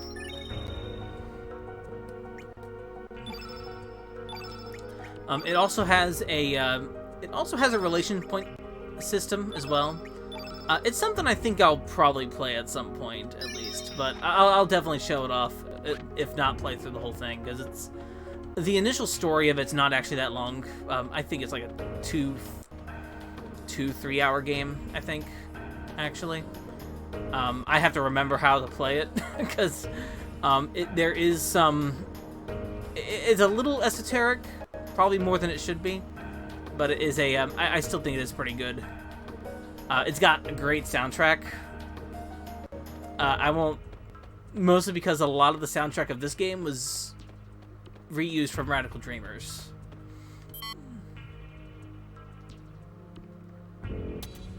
So, that's also that.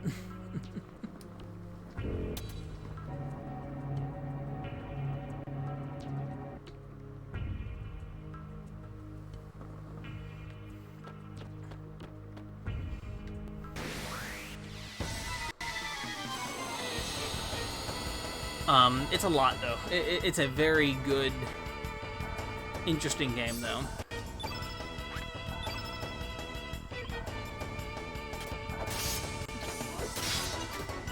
I actually, at one point, I had picked up a couple of reproduction cartridges. Just games that were fan translations, things like that. It was quite a few years ago. But I still have those, and Radical Dreamers is one of the ones I have for it. So I can play that on my, I can actually set that up to stream very easily. Even though you could easily emulate it if you wanted to.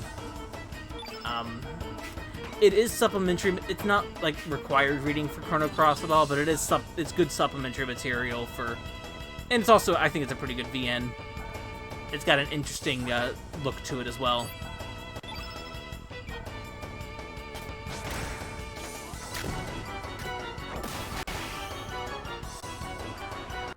It is a very strange game, though, so just know that.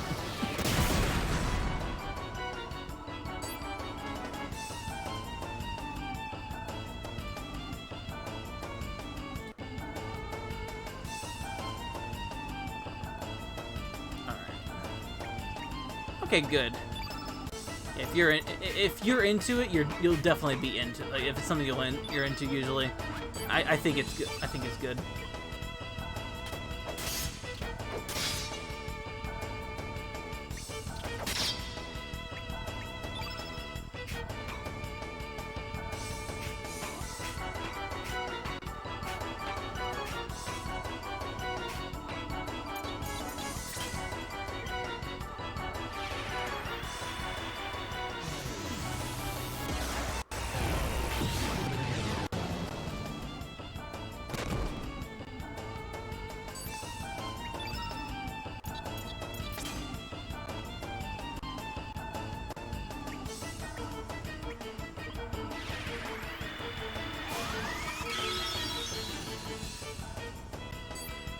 And to warn, I will say there's one specific track that is in Chrono, is in that game. Gale is in Radical Dreamers. This song. Whether that's a good thing or not, I'll let you decide. Okay, good. Gale is absolutely in It'll Never Die. Super Nintendo Gale. Not PlayStation Gale, Super Nintendo Gale.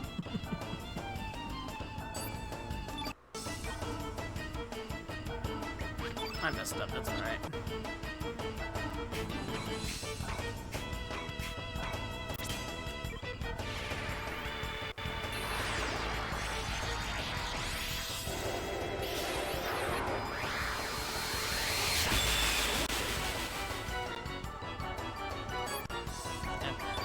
We're actually very close to the end of Chrono Cross, so it's okay. It'll last a little bit more though. There's just a little more Gale in our lives that we have to hold on to.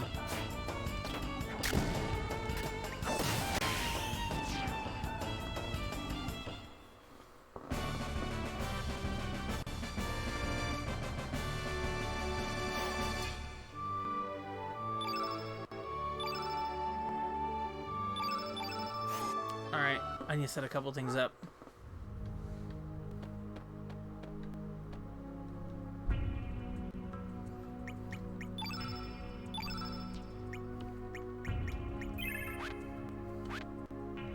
Alright, it is time to allocate elements. And because I'm gonna need a few things here. First, I need to make sure...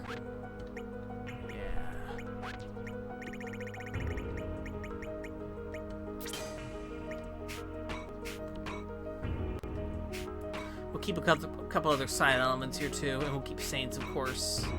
I want everybody to have white elements though, mostly.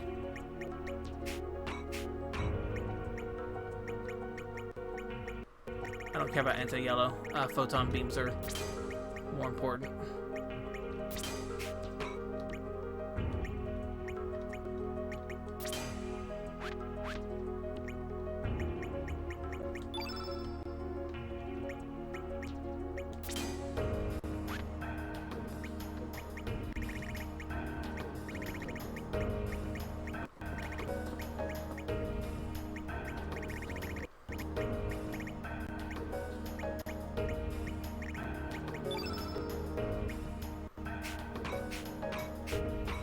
Okay, most of that's fine. Yeah, it's fine. Excuse the menuing. This can be a bit of it to set this up of what we need to do.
Actually, no, keep it diminished just in case something happens.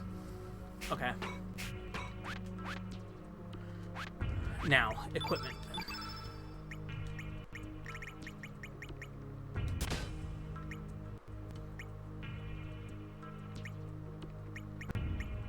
Those are fine. Iron Lancer, Granite Glove, perfect.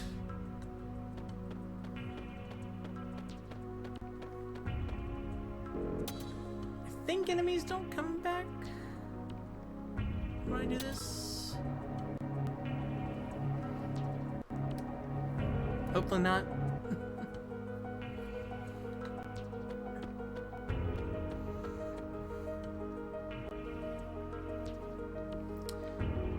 The main thing is I don't want Surge getting hit with a really large black innate attack. Black attacks are coming up. Now that he has a black plate, he'll be healed by those instead.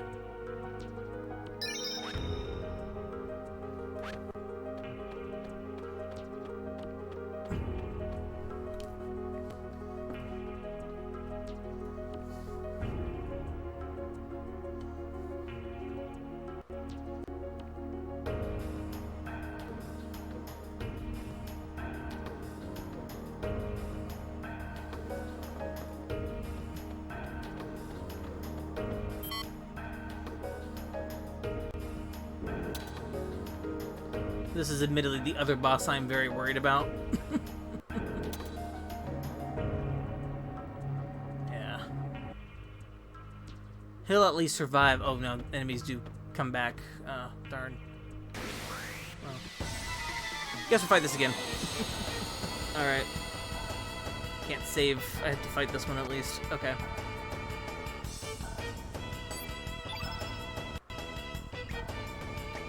That's true. I did get Miguel very first try.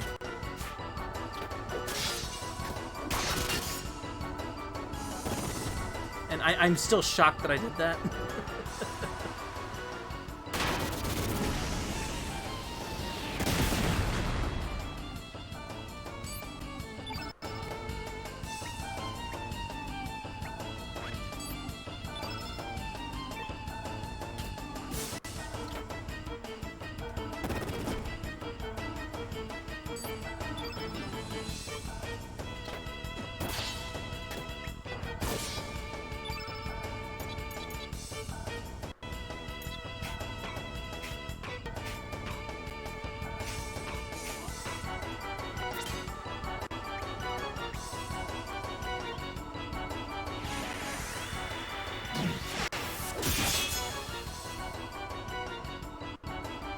I know it's red at innate as well, but no.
That would do, huh?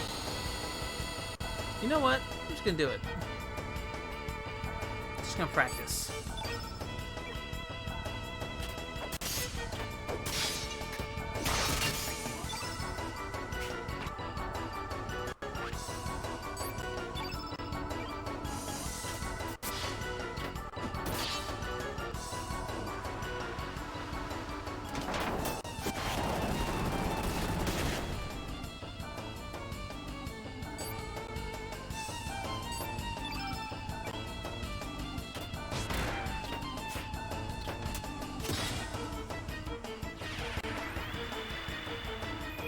Oh shoot, you're confused. Or enraged. Yeah, it's like enraged or confused. Yeah, confused.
He's still confused, so I could switch.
All right.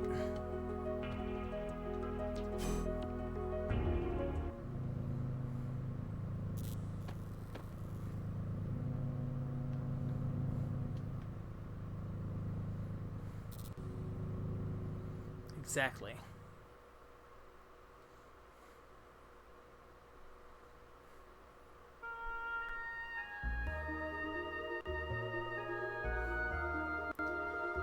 The hearer of people's prayers, the provider of riches, fame, and power, the bestower of eternal life, the promiser of peace and happiness.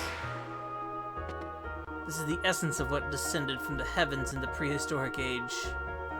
The living crimson stone, the frozen flame. What took you so long? You had me worried. Worried that you might have perished on the way here.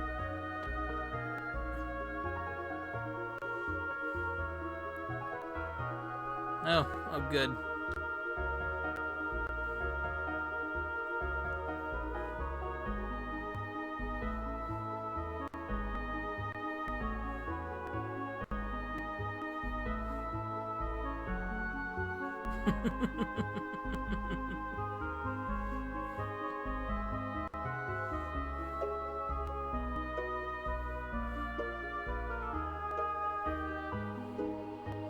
Oh, he's at I too am fate.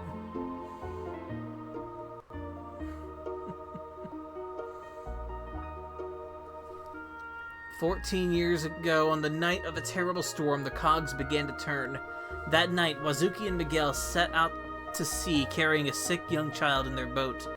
That child was you, after you had been attacked by that panther demon. Your poisoned wounds were beyond the healing abilities of the doctors in Termina or even Goldove. So they set sail to Marbleu in order to see the sage there, not knowing how bad the storm would become.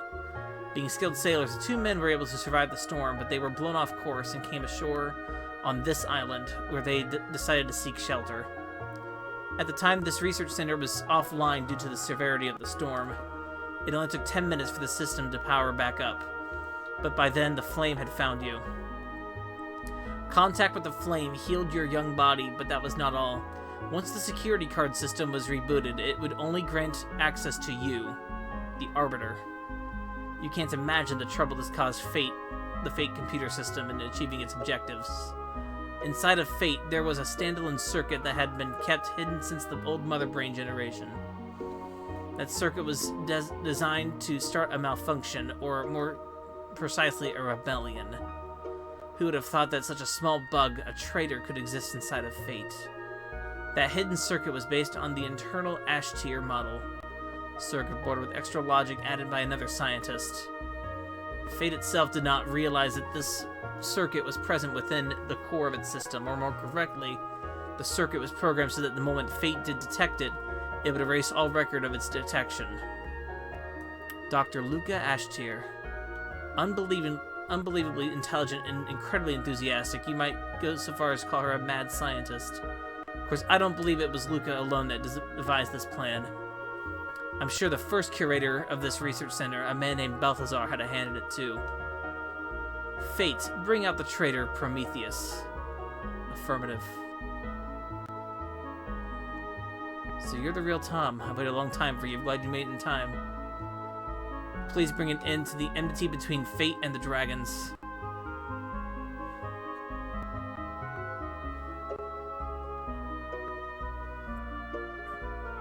Mankind. For the future. Destruction to those who oppose the goddess of Fate.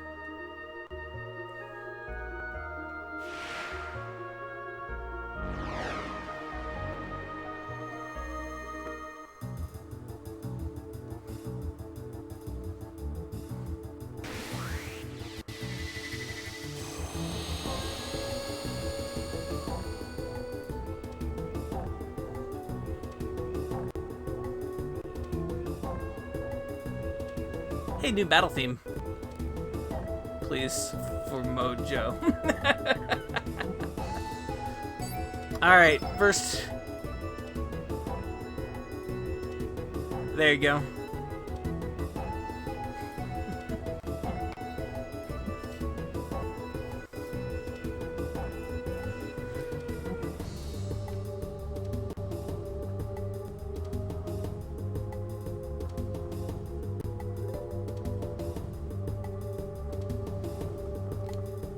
Alright, I'm just thinking about it.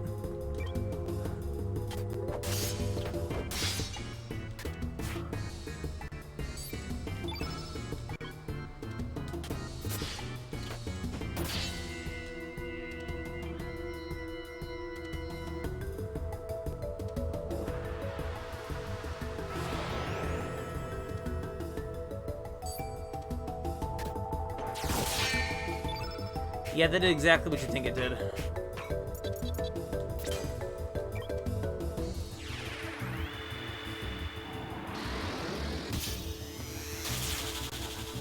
I have one kind of thing to do it.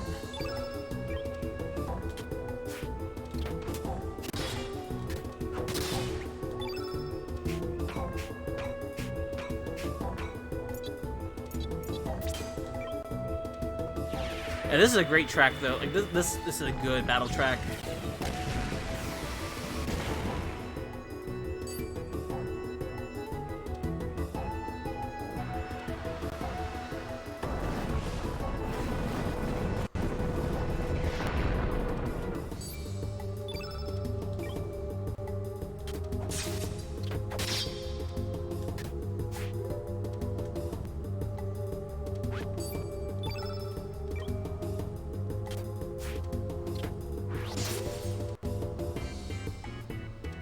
Yeah. Yeah, Fate here is a black and 8.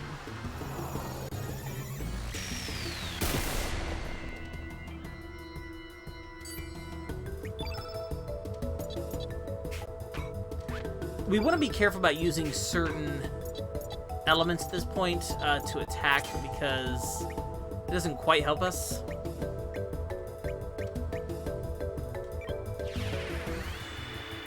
They're cursed, which is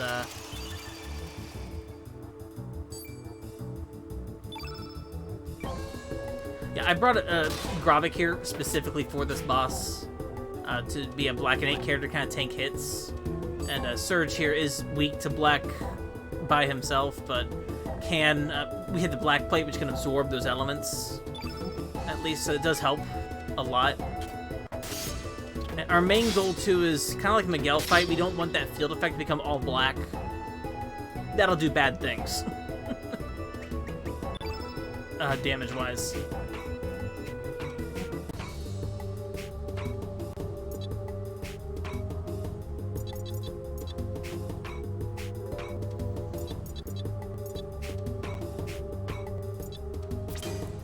Even though the Nostrums are black innate, they are powerful. They are good healing still.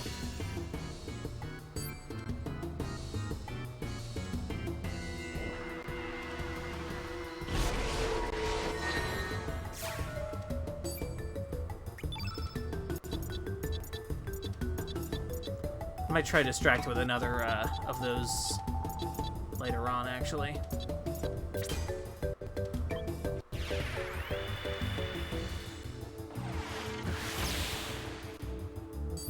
That's fine.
Most likely using black elements on this boss will heal it, so I actually don't want to cast any black elements, basically, for this fight.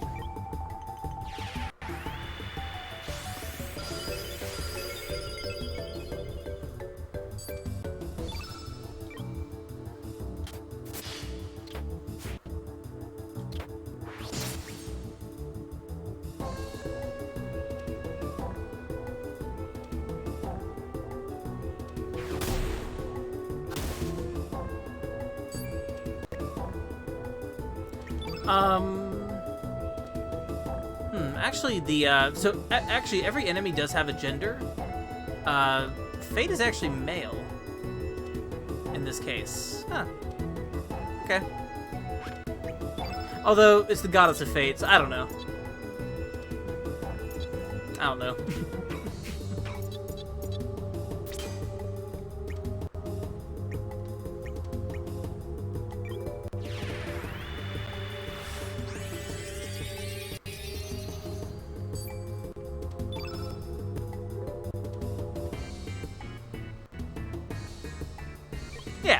Yeah, they're fine.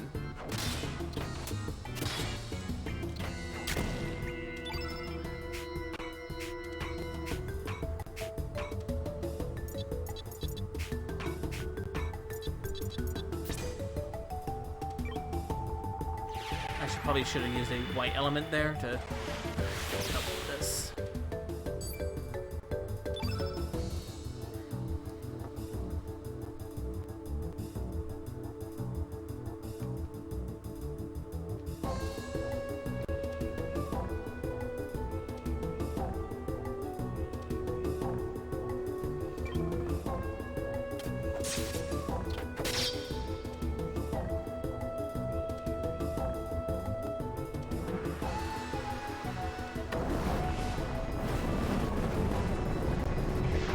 Bringing the timing of this boss kind of down a little bit of when she does her countdowns.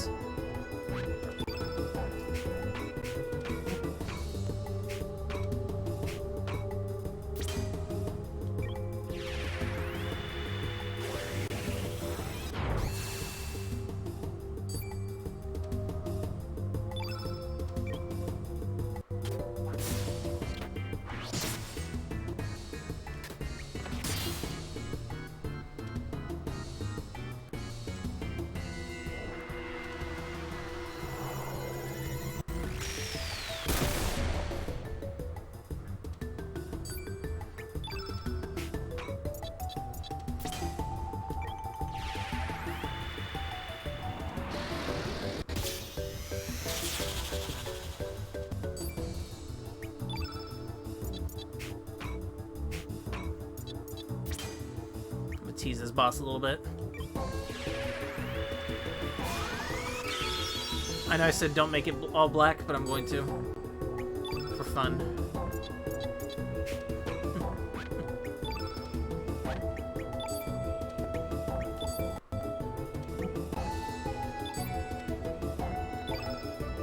Oh yeah. It's fine though.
I think they're fine.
She has to charge a turn, I think, before she even uses diminish. So I'm just gonna do that.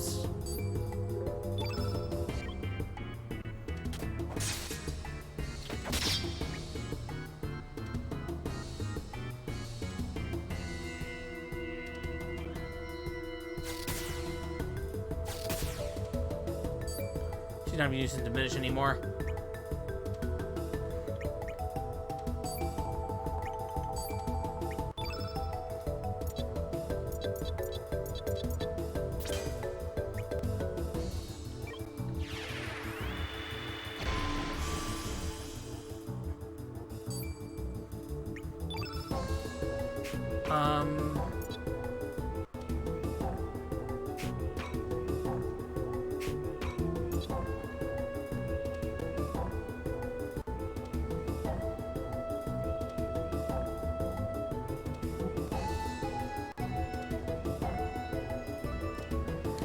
Don't think we use Saints yet. I'm gonna try to save Saints for a bit.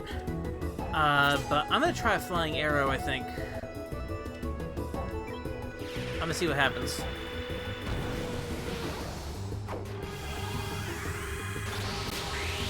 I know, yeah, I know he is.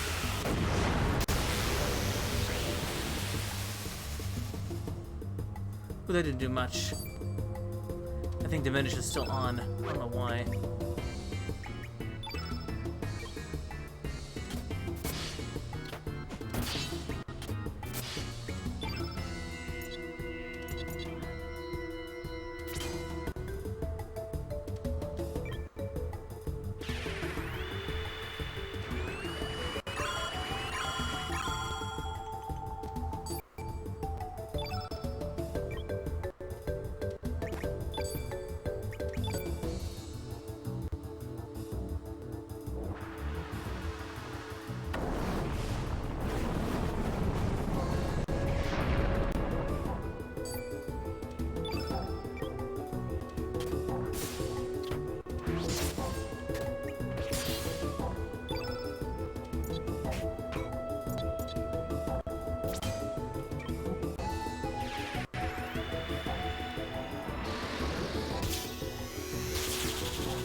Not yet on Saints. I want that to be a little more powerful.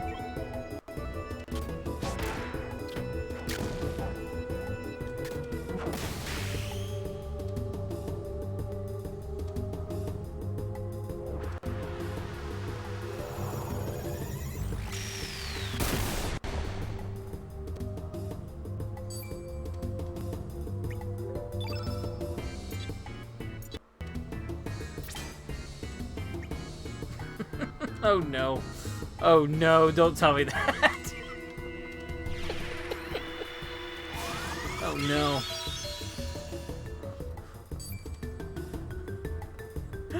Oh no. That's a horrifying thought.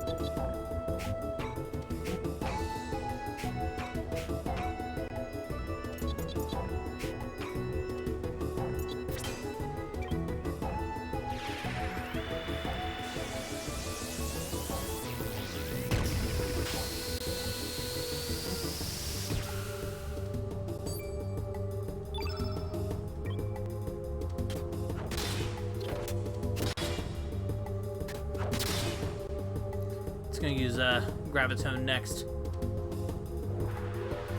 Gravity Blow, not Gravitone's 4. I think what I'm now seeing.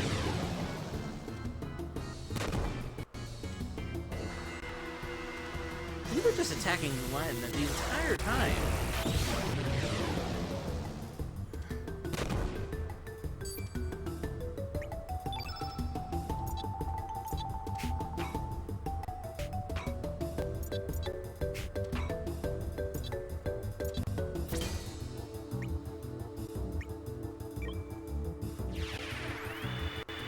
I'm being a little slow in the menus, too. I'm just making... Because when I hit right from Surge, it goes to Fate and then to Onyx. So I'm just making sure I don't cast a healing spell on Fate. Because that would be bad. I would actually hate that.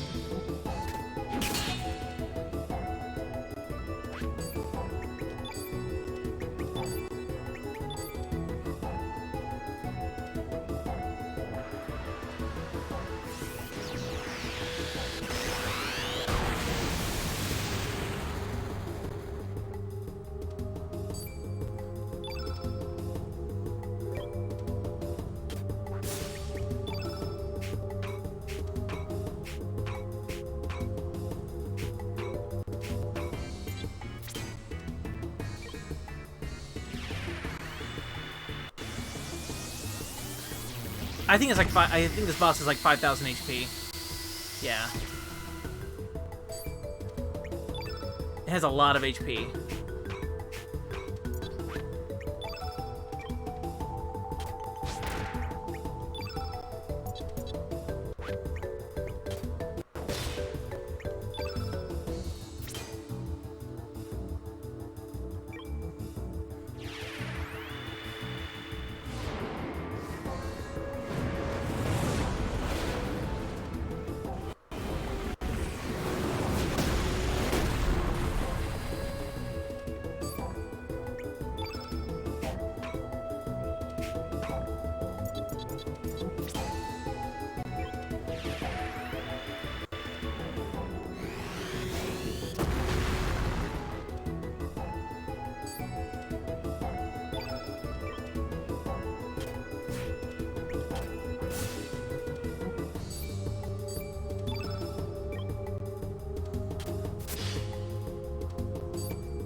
Punch.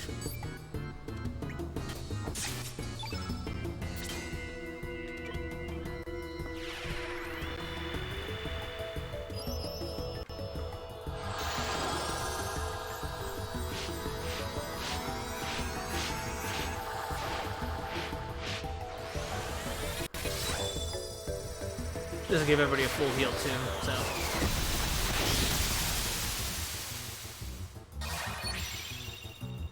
Ooh. That do it? I did it.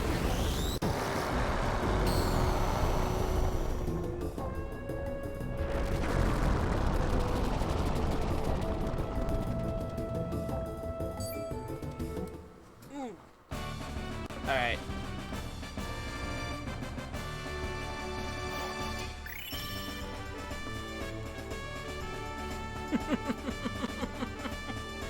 That was good. That's a little less tense than the Miguel fight, but it's still a very different fight because it's a new battle theme too. So, the Goddess of Fate was not meant to die.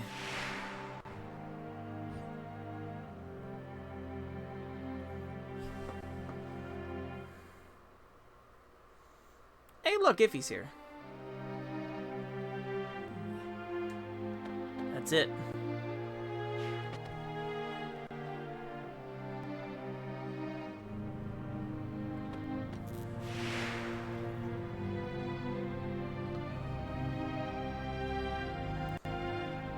Yeah, Iffy's kid. It touches us. Do not touch it. Uh-oh.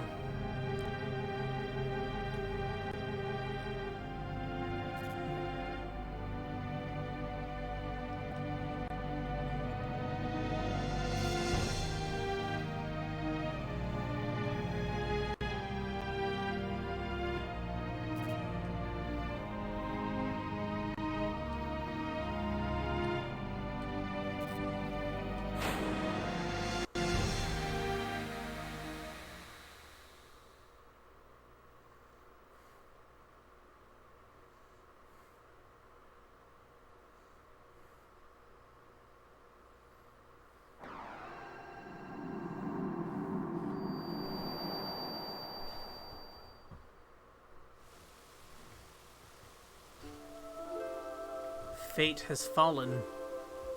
Fate has died.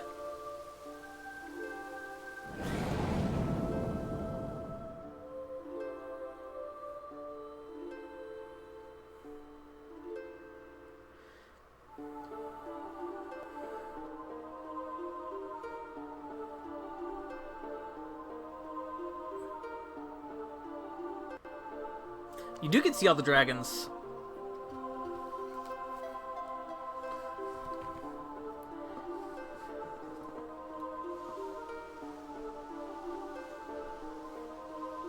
Now for mankind.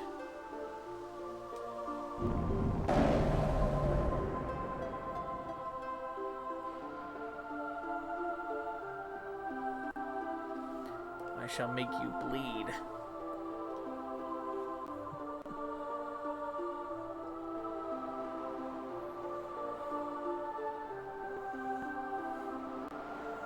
Feel a million years of this planet's agony, pain, and suffering.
Well, that was something.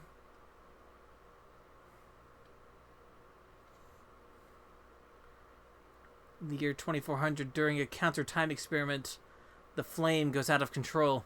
This causes the dimensions to rip apart, resulting in the time crash. Engulfed in an enormous dimensional vortex, Chronopolis was hurled 10,000 years back in time. Perhaps it was the awakening of Lavos who pulled the frozen flame back through time to it. Maybe so that Lavos, who saw the possibility that some young adventurers might destroy it, could create a backup plan. But that ain't all. At the same time, another city from a different dimension's future was also thrown back in time. Dinopolis, the future city of the Reptites, Azala's descendants who had evolved more closely with the planet. Just as Lavos, in an attempt to save itself, summoned Chronopolis from the distant future, our planet beckoned Dinopolis into the past, maybe as a measure against Chronopolis and humanity. If it wasn't the dragon gods who sealed up the frozen flame. It was fate which used the flame's power to divide and seal the dragons in slumber. And now that fate has been defeated, the dragons will join together again to start their revenge.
feared it would come to this.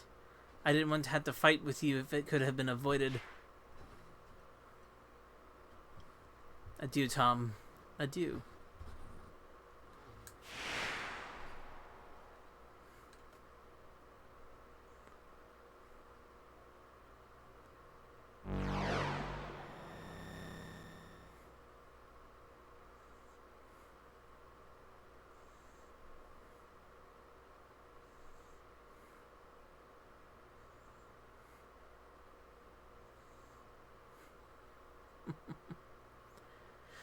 Give me a frickin' break.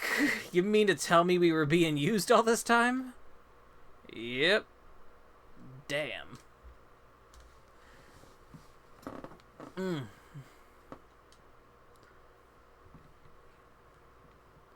Make our way into that floating tower.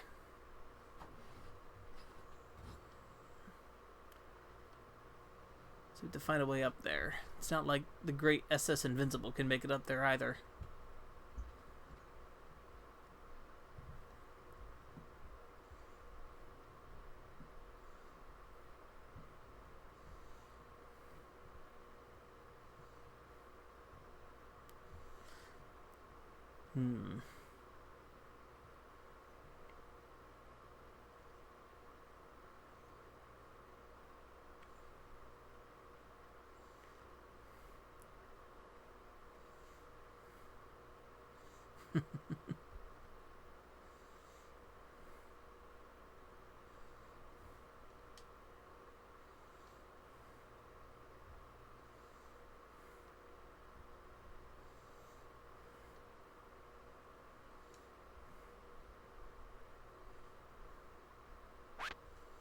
Keep this party for now.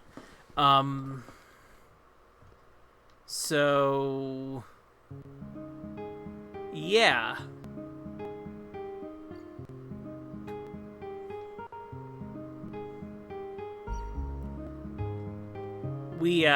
Yeah, well. Oops.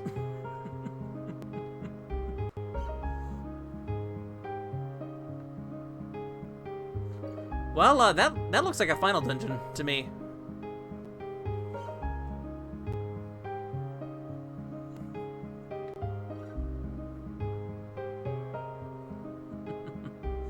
Alright, so basically we have a couple things we need to do left. We have to find a way up to Terra Tower. We also have to find a way... we don't have to actually save Kid at all, but we're going to. I don't think there's any... We do have the way to go ahead and save her now. By... Actually, we have the Master Mune can do that for us if we want to. But I think we're going to make one more thing first. Fate has been destroyed. So... The game told us earlier to do this at Divine Dragon Falls. But we're going to see what we can do.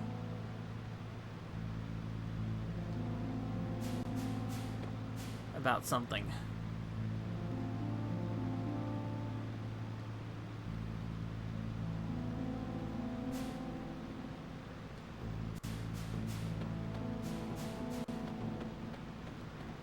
That is a Shara all over again. Oops. Can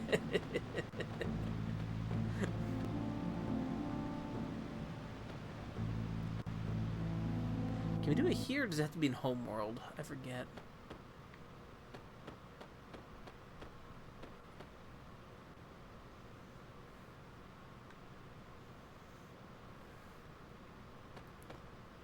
How's the Dragon's Tear? But the strange thing is that there was only meant to be one Dragon Tear in the land, and yet the altar has 2 holding stands. Well, we actually have the Dragon Tear. We have both Dragon Tears.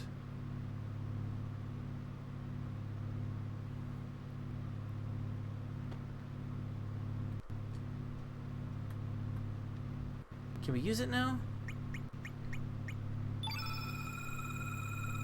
Yep, we can. Okay.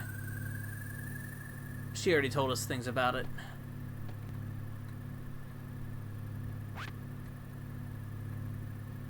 The Tear of Hate and the Tear of Love.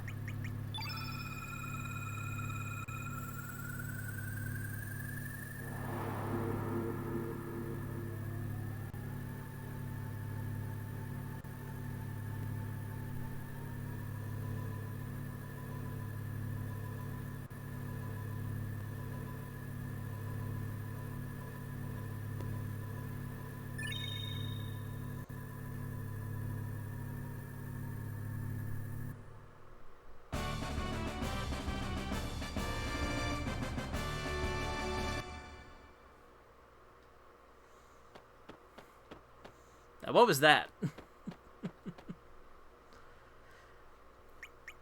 So we now have the Chrono Cross. That is the name of the game, yes. I believe it's an item. There it is. It is the 7th element.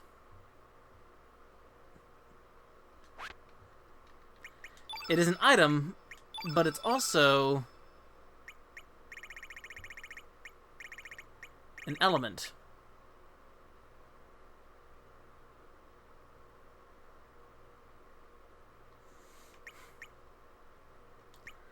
So we can actually equip this to any slot in our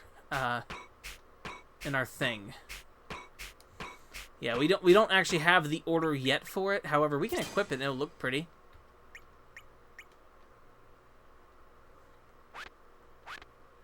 We'll just put it on. We'll see what happens.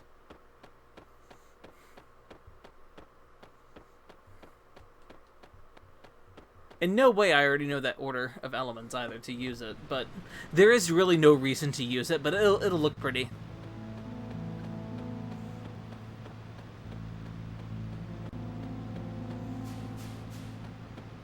While we proceed to do more things. I mean, I know the order. It's I do know the order already. That's anything, but that's fine for now. Okay. Well, I'm going to save.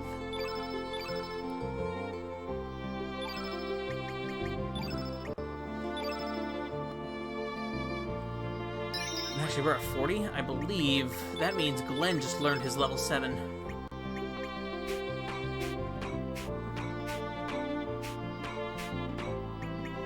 Yep, dive and drive.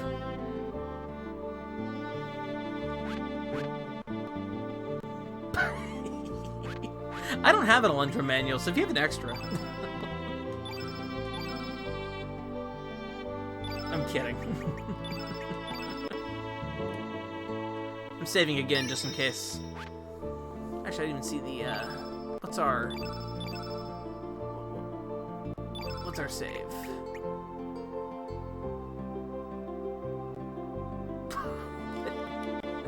Oops. Might be in a CD case somewhere. Terra Tower, caught in an echo of time.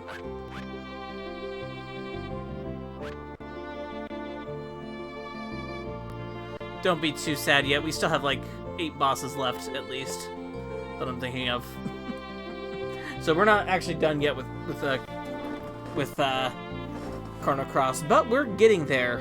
We're getting pretty far now. The final dungeon has revealed itself, but we can't get there yet. But we will.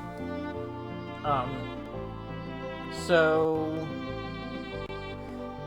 yeah,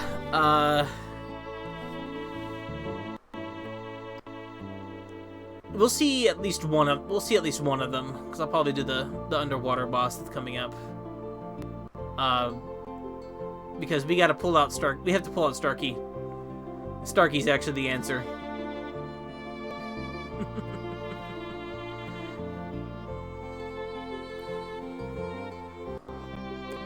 But yeah, so I think from here, we'll probably stream some other time this week again. Maybe even like a Tuesday or Wednesday, then like Thursday we'll do Terra Tower, is what I'm thinking. But yeah, we're pretty much heading to the end of the game almost, but we still have quite a bit to do. Terra Tower itself is like 7 boss fights, so there you go. That's gonna be fun. And they're all elemental themed. That's why I stole the plates, is for these bosses, actually.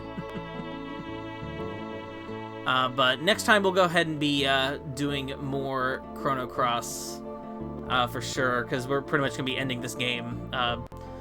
Probably this week. If I do another stream sometime this week, do Terra Tower as well. That would actually pretty much end it, I think.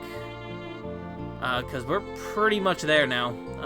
That fate battle went way better than I thought it would, so that was actually pretty sick. I was like, oh man, I might have to highlight that fate battle.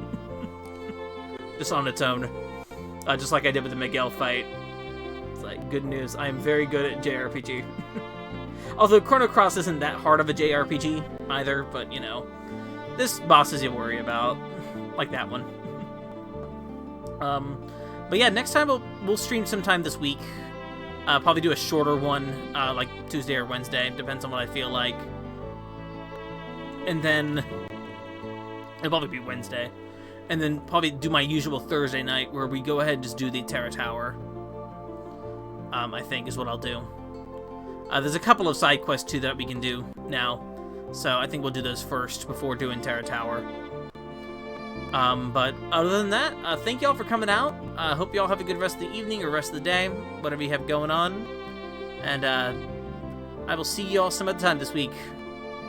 So thank you. Good night. I'm going to bed.